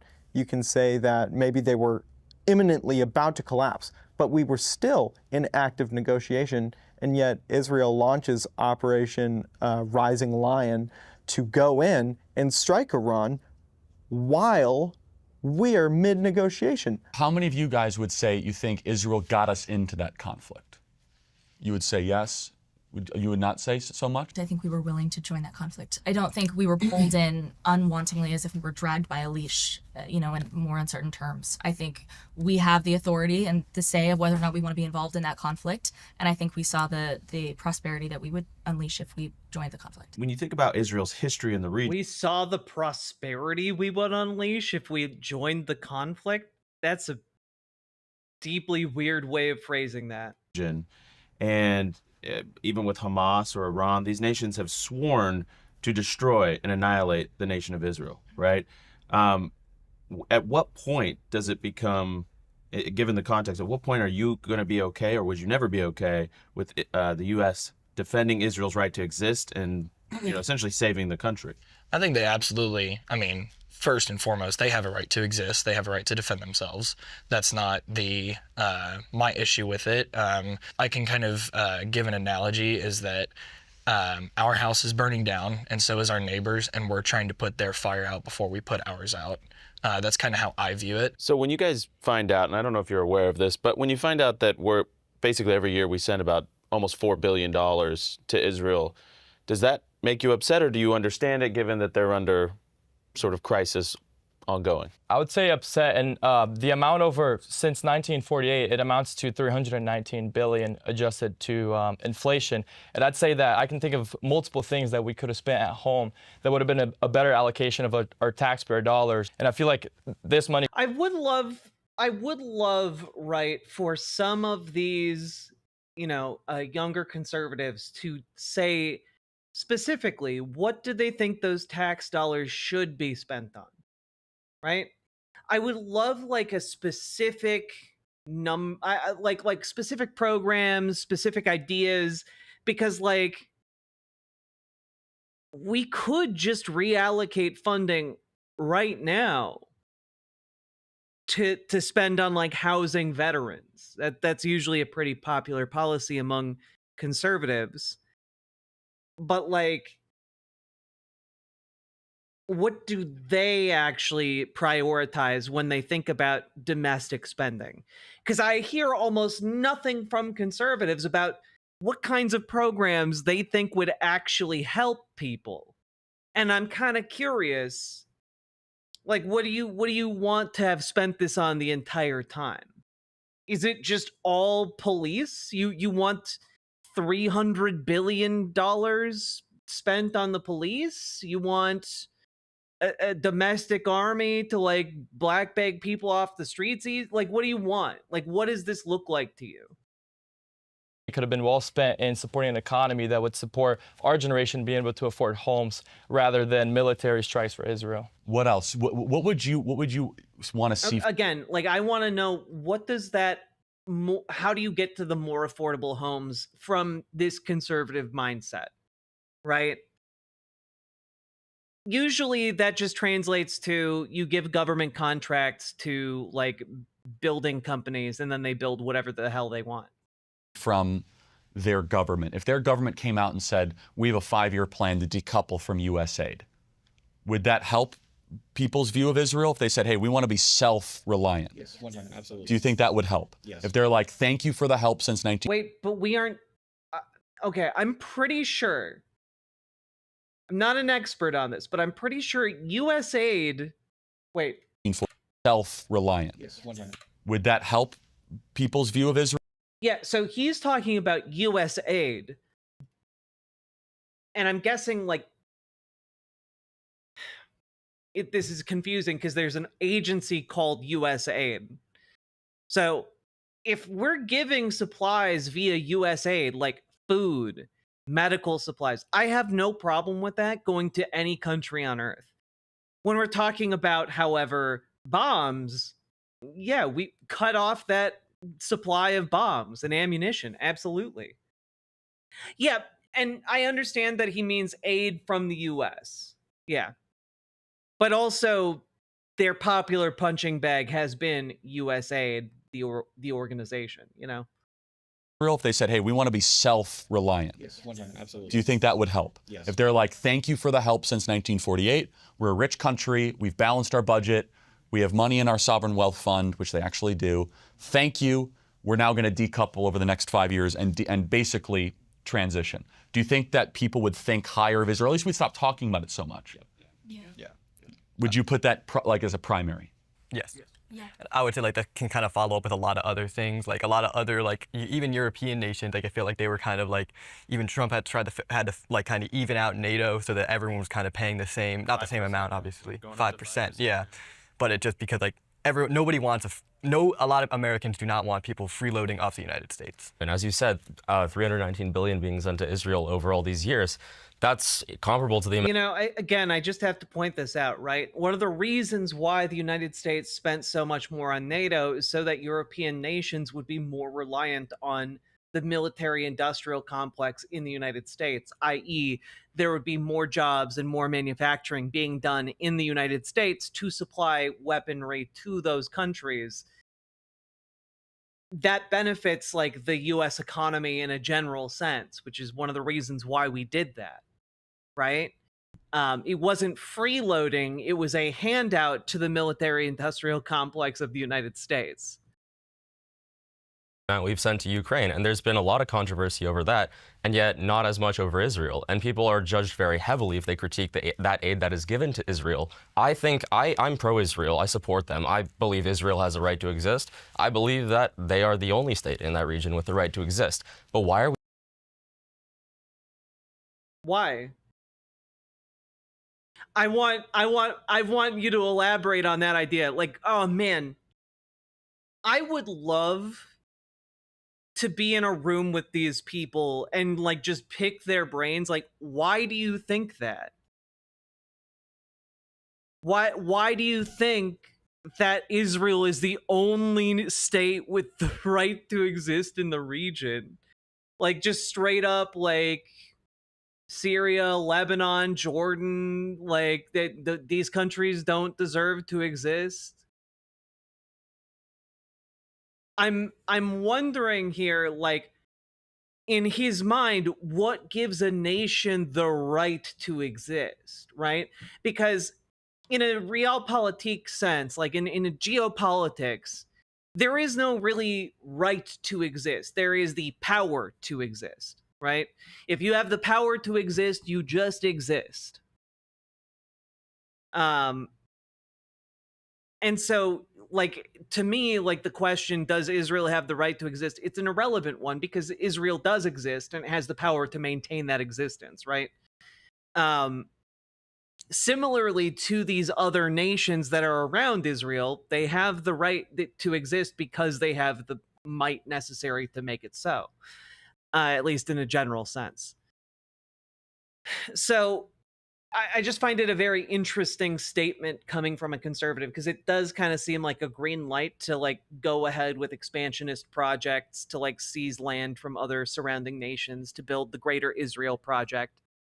I just find it interesting, right? Are we treating them differently than any other ally? Should we not be judging them, holding them to the same standard? Your view is articulated by a lot of young people and held by a lot of young people. Because let's now take a step back and let's now broaden it.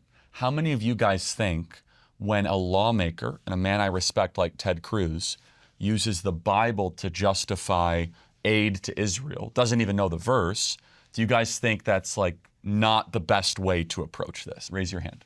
Okay. I think Ted Cruz is generous. See, this is the thing, right? Charlie Kirk recently went on Tucker Carlson. I think there is like this schism that is forming within the Republican Party along this line about like extreme isolationism and Christian nationalism versus loyalty to Trump, right? I think the rough outline of the schism exists now. You can see the pundits and the organizations that fall on either side of this. And it's going to be very, very interesting when Trump, as we get closer to Trump no longer being the president, to see how these power dynamics play out. Because you can see these orgs and these people positioning themselves for that eventual like decline in the personality cult. And I find it fascinating. This is 12:3. I think a lot of people see that as off-putting when you look at the New Testament. Why? Because I think a lot of people, they look especially at the writings of Paul, where he talks about how the new flesh is not the same as the people in the old covenant. The new flesh is everybody, is everyone's included. Talking about Romans 9. Yes, 9:6, yeah. Are you Catholic? Converting to Catholic from Judaism. I could tell. This is my next Oh, slide. from Judaism? Yes. Oh, wow. So you're you're ethnically Jewish. Ethnically Jewish, yes. And you have concerns about AIPAC. Yes, I do. I'm told that by some people that if I criticize AIPAC, I'm anti-Semitic. I think it's ridiculous, yeah. I feel like it's great to have a concern for your country. Do you think that that AIPAC represents, again, I'm not saying I believe. Also, you can have concern. This is the important thing, the important distinction that people just continually miss. Criticizing a state is not the same as bigotry towards a people. These are not the same things. A state is not a religion. A state is not any one ethnic group. A state is not a race. These things are not the same. So, worth pointing out that yes, by itself, criticizing AIPAC or the nation of Israel and its policies, these are not anti-Semitic. This, but I think this is what you're saying, that it represents a kind of cutting in line of prioritization away from the American people. Yes. Would you guys say that's a fair summary? 100%. Meaning that, like, okay, we vote, we're citizens, but a separate... Why, like the cuts are weird in this, because clearly at different points in time in this discussion, different people are sitting next to Charlie Kirk, and it's just weird to see them cycle through without any seeming rhyme or reason.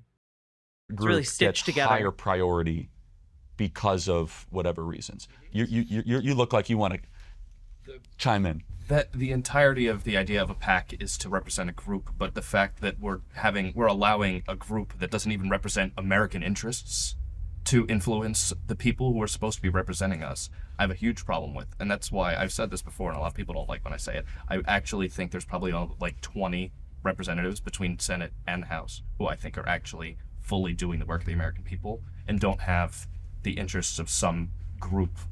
Yeah, you're right. We should ban lobbying. We should overturn Citizens United and ban lobbying. I think that's a wonderful idea.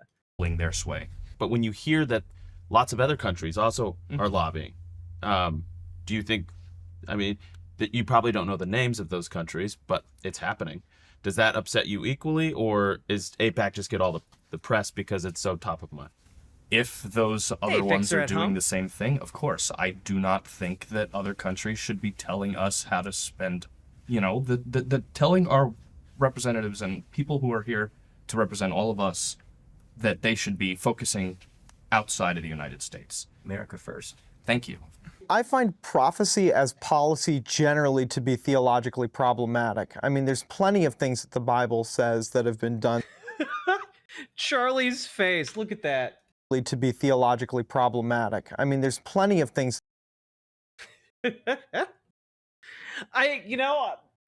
Props to this guy for saying something he almost certainly knew would not go over well with this particular crowd of people. Like, hey guys, maybe we shouldn't put our religious prophecies front and center when we're trying to do foreign policy. It's probably not good. The Bible says that have been done throughout parts of history that certainly a nation state doing today we would see as a bit of a problem. When it comes to sending these, what you said, $300 billion 19, yeah, just with the inflation, yeah. to any foreign country, all I can think about is across our own southern border, we have an actual military in the form of the cartel that kill thousands of people. The cartels are not a military. They have guys with guns. They are not a coherent military force. And that's leaving out the hundreds of thousands of Americans that have died to drug overdoses due to drugs that have come across our southern border. And it's insulting that money goes... Like, to understand that would be like saying every gang in America is aligned as a military force against the U.S. government. And like, no, gang violence, they fight each other. It's very similar with the cartels. They are a bit more militarized, but they mostly are fighting each other or the Mexican government. They're not, they don't have the coherency to be able to invade America anywhere else, because we have such a huge problem here. Yeah, I want to kind of flip this word association game around just slightly, because we haven't done it yet. When I bring up Gaza, Gazans, Hamas, let's just keep Hamas out of it. Gaza and Gaza. What comes to mind? Complicated. Life. Destruction. I'd say differences. Perish. What is the impression that you guys have of what's been happening in Gaza? It doesn't have to be a singular word. I would say like a severe loss of life. I feel like that's always a bad thing, no matter which way you look at it, no matter who's, basically no matter who's dying, it's never really a good thing. And you said perish.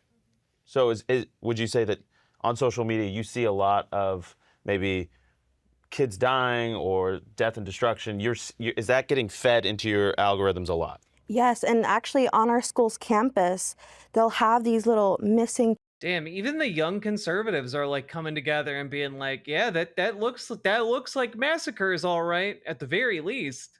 Kid posters, and in those posters they'll read about these kids who have died.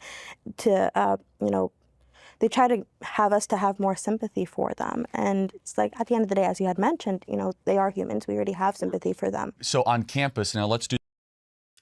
One would hope that the mere commonality of us being humans together would, in fact, engender a little bit of sympathy. However, there are a lot of people who view Palestinians as subhuman and deserving of death. There are still people out there today who argue that. Something we haven't done. Has there been any awareness for the Israeli hostages? Is that? No. I think that's also important to talk about, right? I mean, or the 1,200 plus that were massacred that day. Yeah. I'm pretty sure there's an awful lot of awareness of the 1,200 who were killed, as well as the hostages. There's a lot of awareness about that. And if you look into that, you'll also be aware that Benjamin Netanyahu has basically said, yeah, returning the hostages isn't going to end the war. We're going to make sure we bomb everything in Gaza into dust, despite the fact that that might also kill hostages. And in many cases, it has. Yeah, nearly 1,300. So that's a factor, because I think we need to have a balanced conversation about it. Word association game. One issue you wish we were focused on instead of Israel, what would it be? We gotta say, continue on the border. Border. Deportations. Housing. Families. How many of you guys at least get the impression that It is incredible that so many of these young people have had their brains sufficiently warped where they're like, yeah, undocumented immigrants are a bane on this country. And it's like, y'all have never been like threatened by an undocumented person in your life. Y'all are of a sufficient economic class where like you are like bringing them in to do landscaping on your estate. You're like bringing them in to like cook your meals. You're bringing them in to like make your beds. Like you guys benefit from their labor all day, every day. Late Bloomer, thank you for subscribing. I appreciate it. I'm so glad you're here. Like, these people benefit in a myriad of different ways from undocumented labor, and they're still just again, they're like, they're all criminals, but they're not. But they're not. Understand that and I talk about this a little bit, right? I'm so glad you're here.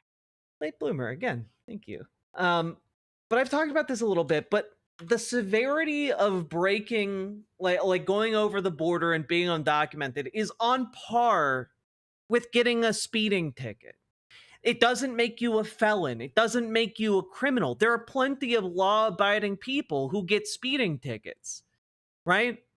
And there are also, like I don't think if someone told you that they had a speeding ticket, I don't think you would not hire them for a job. I don't think you would hold it against them. I'm pretty sure y'all have driven over the speed limit at some point in your lives and understand that like sometimes people drive a little bit over the speed limit, right? And so all of that being said, like they still think that undocumented immigrants are a huge threat to them in some way. But undocumented immigrants are less likely to commit crimes than native-born Americans. So, like, I just don't understand this fear-mongering bullshit. I just don't understand it. It doesn't make sense. If you actually gave a shit about this issue, if you actually read the studies, if you actually had anything fueling that aside from naked bigotry, you wouldn't be like, my number one issue is the border and deporting people. Like, that wouldn't be your main thing. Israel matters more than having young people be able to own homes? Raise your hand. It's divide and conquer. We can do a lot of things. This is why there's so many cabinet secretaries.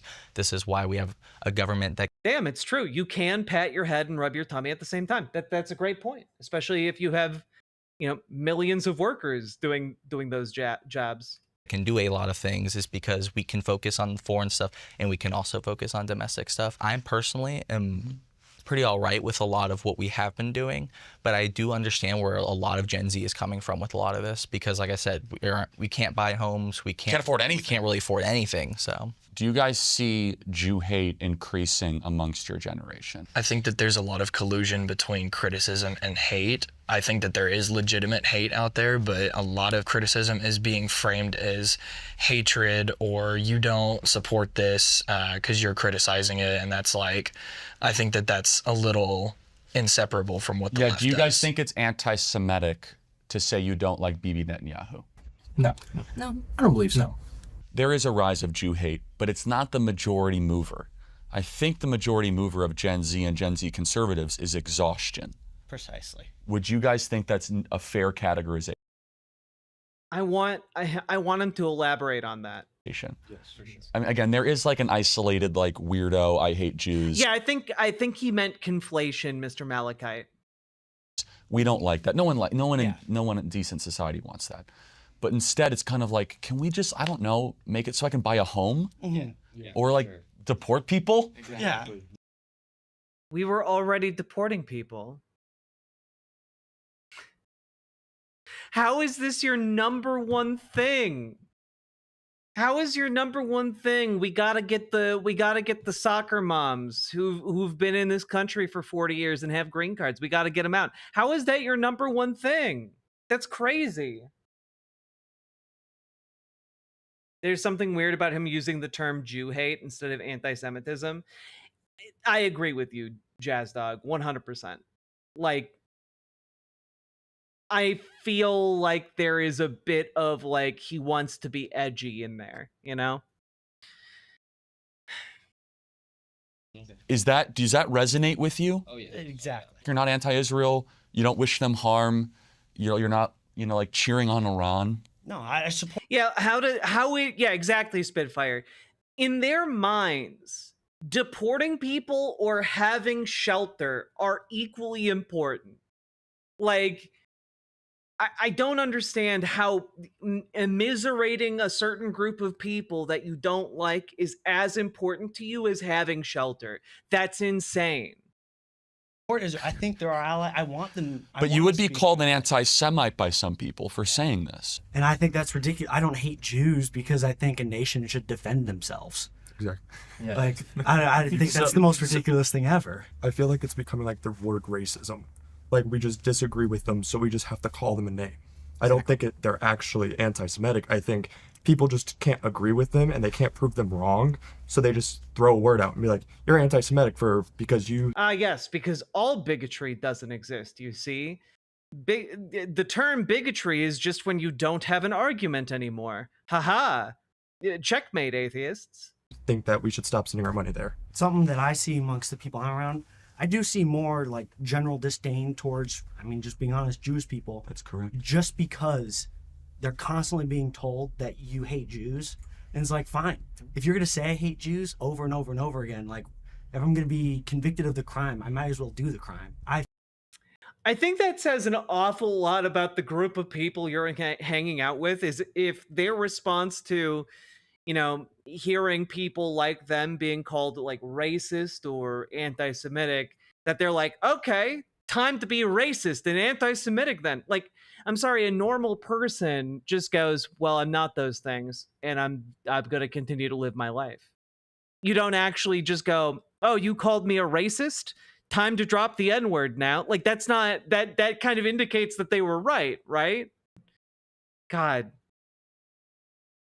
Fear the same thing happens with all the talk of race. The more we talk about it, the more we bring it up, the more racism actually... I love that Charlie's just like, yeah, of course. When they keep calling you racist, you get to say the N-word. Yeah, I love being called racist. Like Charlie Kirk is just like, yes, you get it, Queen. Happen. This is like I try to tell. Thank you for saying this. That's right. If you keep calling conservatives Nazis, they're gonna start Sieg Heiling and hating Jews to own the libs. You see. I'm sorry, that's a stupid comment. If people being mean to you turns you into a Nazi, you were already a Nazi. If people saying something rude to you changes your entire worldview, it didn't actually change your worldview. You were already bigoted. Like, I'm sorry, but the idea that like, hey, you're transphobic, like just suddenly turn someone into a transphobe. No, it doesn't. Hey, you're racist, suddenly turn someone into a no. God, imagine ceding so much power to liberals, right? Like they're like, oh yeah, liberals keep calling me racist and it made me racist. Crazy. Like y'all giving liberals the power to completely change your ideology. So if we start telling you how big and smart and wonderful and like cool and totally not racist you are, you guys are going to get less racist? Is that how that works? Was the secret to like dissolving the Ku Klux Klan actually just, tell them that they weren't actually racist? No, actually. It's like, because like this is, I try to tell these people and they're like, we must get more aggressive. And so like, let me ask a question. If we were to remove, like if people said what Tucker said is anti-Semitic, I don't hold that view. But it's like a lot of people on Twitter are like calling us out and like, whatever. That's not gonna happen. But if we were to cancel Tucker, would anti-Semitism increase or decrease? I think increase, because that means any supporter of Tucker Carlson's statement therefore makes them anti-Semites. Guilt and association, 100%. Exactly. But the binary that's presented is that if you don't passionately talk about it, you are a hater. That's probably destructive for everybody involved. So for me, I'm trying to find this new path, which is I love Israel. I visited there. My wife and I had the best experiences ever. I saw where Jesus rose from the dead and he walked on water. But also I'm an American and I represent a generation that can't afford anything and that we are like flooded with illegals and no one speaks English and our hospital. We're flooded with illegals. Yeah, where did the illegals hurt you, Charlie? Where did all of these hordes of undocumented people like hurt you? Like, what did they do to make your life worse? What did they do to make anybody's life in this country worse? If you start pointing at like, well, some undocumented immigrants did some crimes, well, yeah, a lot more native-born Americans do a lot more crimes proportionally. So like, I just, what did they do to you? Because genuinely, what it seems like to me, a lot of these people are upset about is that they encountered someone in public who was speaking Spanish and they didn't understand what was being said and they resent that and they're mad about it. And so their solution is, hey, let's get rid of all of the people who look like this so that we don't have to try to understand or worry that they're speaking Spanish. Because, hey, if they're speaking Spanish, how do we know that they aren't saying something mean about us? What if they're calling us bigots? We can't let them speak non-English here. They gotta get out. Like, this is just naked bigotry. Like, I hope you guys understand that. Also, again, America doesn't have an official language. Never has. Are clogged. I think we need to have the prudence to reject the Jew hate. Like, okay, we're not going to put up with that. That's dumb. But also, if you call everyone an anti-Semite, if they don't take a puritanical view of the Netanyahu government, then I think it's bad for everybody. So, or, you could have like a grounding in principles. You know, you could just have principles, I guess. Would you guys all basically safe to say welcome us not talking about Israel nearly as much? Yes. 100%. Every day. A cope that is often found in broken institutions. And I found this now over 13 years. It's a great truism. You guys can learn it for the rest of your life. Anybody that tells you we have a messaging problem, you should go a step deeper and ask another question. Being like, what, are you actually doing something wrong? Or are you bad at messaging it? Because people that are doing bad stuff will sometimes be like, well, we're just not presenting it correctly. Sometimes that's true. Or sometimes there actually might be something beneath. Notice how, by the way, none of that actually was like, do you guys think that Israel is conducting a genocide? No, notice how they just talked around like the entire basis of criticism towards the Israeli government at this particular point in time.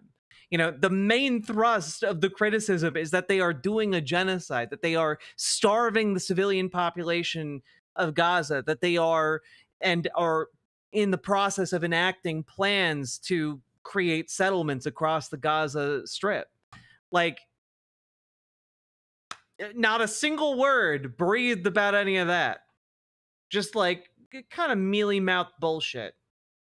The surface that you're not doing well. So do you guys think that it's a messaging problem or that it's an actual material concept problem? It's a values and priorities problem. Yeah, it's definitely a messaging problem. These politicians, they don't need to be car salesmen. You know, we need the truth. We need the direct truth. These politicians, they don't need to be car salesmen. Then why the fuck did you elect Donald J. Trump? One of the biggest... Dude has off the charts on like sleazy car salesman vibes.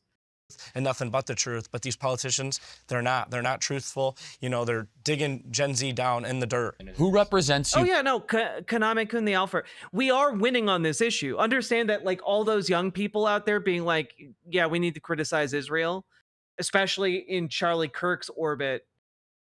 That does translate to we the left are winning on this issue.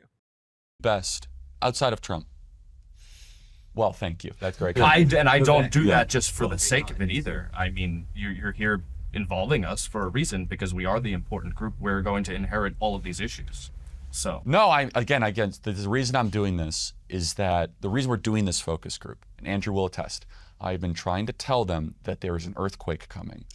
Oh, that's right. Donald Trump literally held an event to sell cars at the White House earlier this year, to sell the Nazi Hitler cars, those Tesla monstrosities.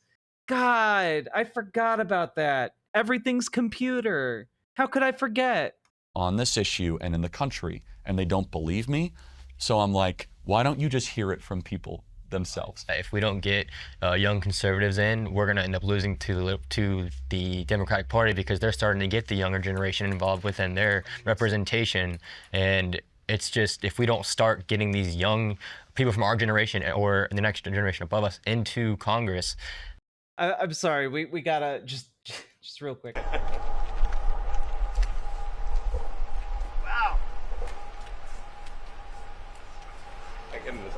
That's beautiful. This is a different panel than I've had. Everything's computer. That's beautiful. Anyway.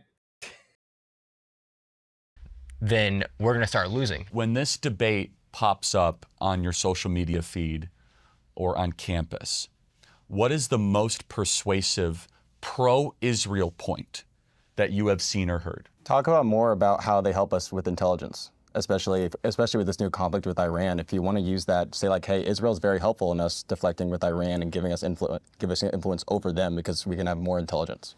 Do you find it persuasive? Or, you know, we could use any of the dozen or so spy agencies we have, I guess. When the Israeli Tourism Board is bragging about how many gay pride parades they have in Tel Aviv. No. Does that make you more pro-Israel? So what else is... No, it actually makes us hate Israel even more. ...is persuasive for you? I would try to educate about Islamic terrorism. I think that's major, especially with the fact that we lived through 9/11. I think a lot of people in my generation don't understand how big of a situation it was. We know nothing about it. We also, you know, it's weird. We also lived through like countless school shootings, and like the Oklahoma City bombing, and like weirdly we haven't done anything about like white evangelical nationalist terrorism in this country. It's weird that we haven't, just a thought to put out there. Most part. I think maybe one other point maybe is about the Holy Land as well. You could make a point going to the Holy Land, filming videos and say Israel's a better protector of the Holy Land than if there was a Palestinian It's state. the argument I make more than anything else. I was going to follow up. Palestinians lived there for literally centuries, and they took care of those sites just fine. There were Christians there who were allowed to take care of those sites. What are you talking about? That's my biggest argument. Keep going. When the United States is like a mostly Christian country, not all Christian obviously, but a mostly Christian country, a lot of people can sympathize that that is the Holy Land, that is where Jesus Christ lived and was crucified. And rose from the dead, yes, sir. Islamic terrorism that's a better messaging because they like the city of Bethlehem like canceled Christmas like a year or so ago because of the assaults that were happening on the Palestinians of Gaza. it connects Israel. It's a threat to Israel and the United States together at the same time. So it brings it home to people. One of the conversations we've had is that this Holy Land thing, there is a hunger for the Holy Land. For the Oh God, are we trying to resurrect modern crusades? We doing some Eric Prince shit? old things. The key. Yeah, the old things, the ancient things. I think so much of modern life feels very transient and new. And also just the stability of it for being there for 2,000 years. And also the fact that it's really just been the bedrock of traditionalism. And I think you talked about in your speech about how there's a lot of liberal evangelical churches. So it's like, how can I get to a more traditional style of life? I mean, I'm sorry, but like, just the concept of like these sites existing is like the bedrock of your traditional values. Seems like your values are pretty hollow. I don't know. Catholic as well, and grown up Catholic. And one of the biggest things that I do like is that Israel holds the roots of a lot of Western religion, and that it is critical for. I mean, oh man, this is rough. This is rough. Judaism and Christianity may share some commonalities, but they are very different religions. Us as Americans to keep them. So this is very important, and we're going to have to close here, is that American evangelicals tend to be very pro-Israel. Younger Catholics tend to not be. But what you're both doing, soon to be Catholic, current Catholic, you're saying that, hey, if you talked more about the Holy Land, the place, the environment, the reality, the artifacts, right? The discoveries, where Christ our Lord bled in the Catholic Church, the Via Dolorosa is a big deal, right? It's huge. The Stations of the Cross. Catholicism is a very tactile religion. You'd think that actually is more persuasive than any theological argument being like, this Holy Land must be protected. I love that it's like, yeah, you need to go there because we built like impressive buildings to like support our story, right? But he's literally even saying reject theology as a concept and embrace just the existence of these churches and buildings that are old, because by virtue of the fact that they are old, they are true, which is not how truth works. So we can access, that we can worship, that we can prove, and we don't want a bunch of Muslims taking this place over like they did with Bethlehem. Do you think that is... Like they did with Bethlehem. Also, Muslims did control that region for hundreds of years, and those sites were fine.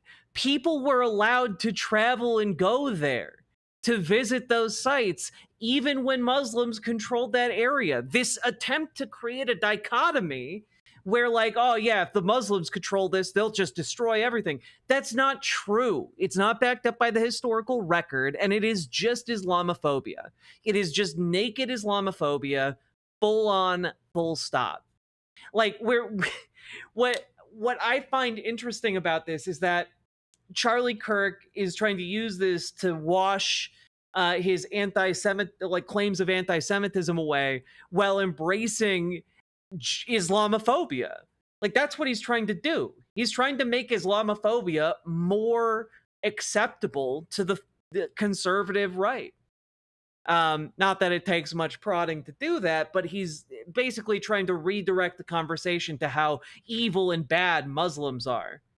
You know?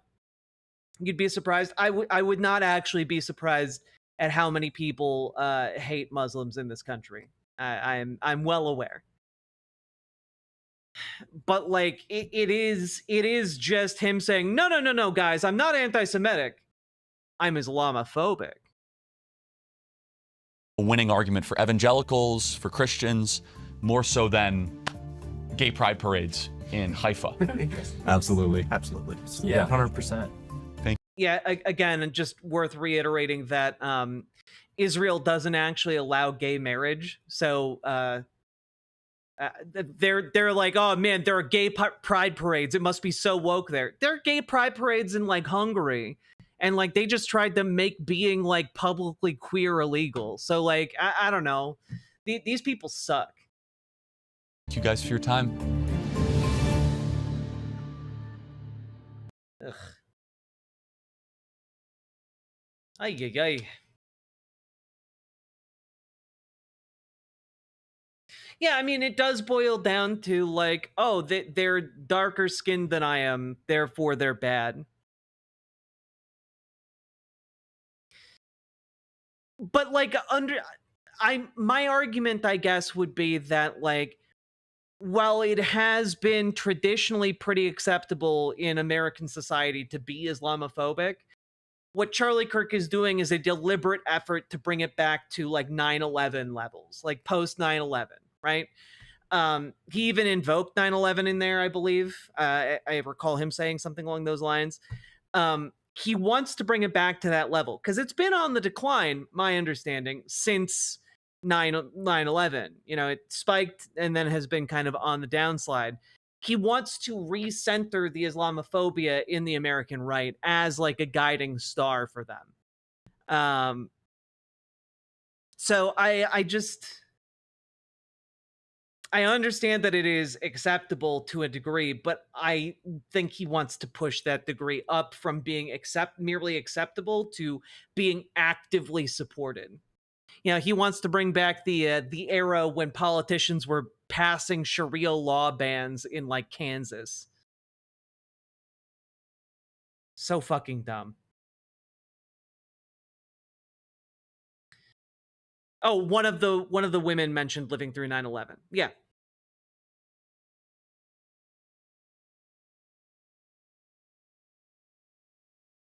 I just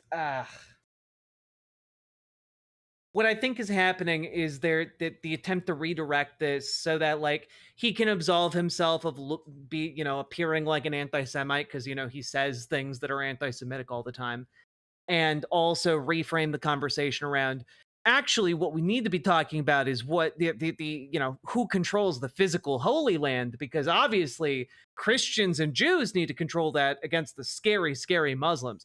It's the same argument, by the way, made by a lot of the leaders of the Crusades. It's the same argument, except that the leaders of the Crusades also were anti-Semitic. Ask yourself why people who pay him want to talk like this. Well, genuinely, it's because people like Eric Prince support Charlie Kirk, right? Eric Prince has long, as a billionaire mercenary company owner, sought to reignite a crusade in the Middle East. And so, like, there's moneyed interests here that want to go to war against the Muslims, so to speak, in the area. What's the reward for the sub goal? The reward for the sub goal is another roll of the dice on the Wheel of Rot. So that is my take. Folks, remember to like, comment, and subscribe. Do the things. We did it. We made it through the Charlie Kirk being an awful dipshit segment. Whew. Ooh, baby. The reward is pain. That's true. However, it is currently 3 o'clock in the evening, and I am going to go to bed, and you guys can't stop me. Can we hear the push the goddamn button song? Absolutely.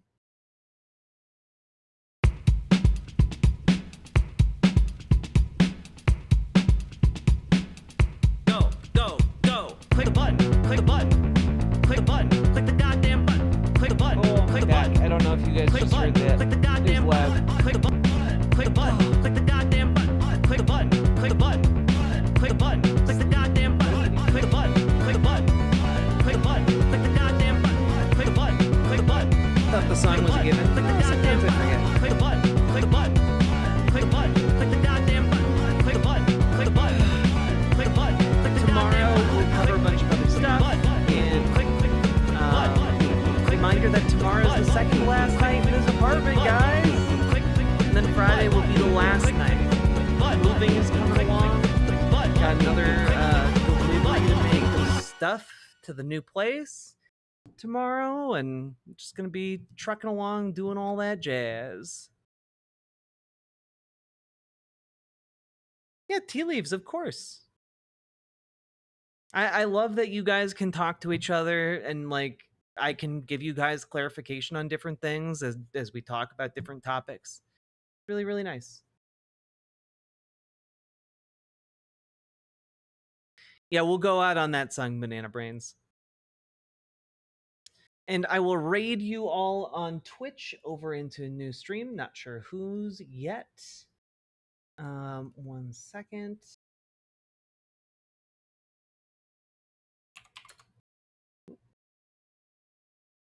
Why? Why would you do that? God.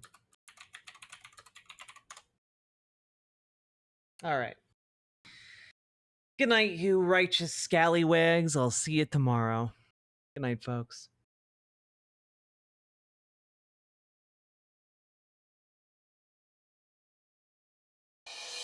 Come. I found over 1,700 times in the Word of God where this word is used. Come, and that's not coming. The rest of the comes, but that's just come on. Preaching my heart out for 45 minutes to an hour on that one word, come.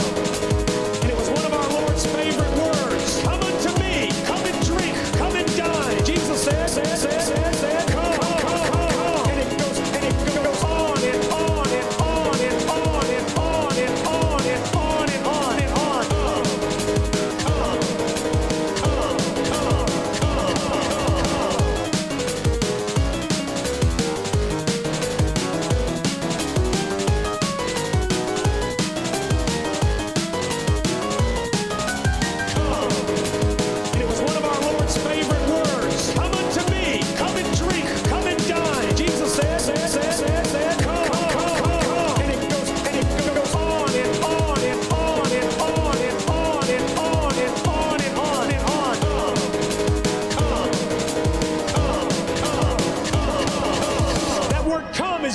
In its application. Come! What did Jesus say to his disciples? Come! There's no room for discussion, friend. Guess what? Come! Come! It commands obedience. Come!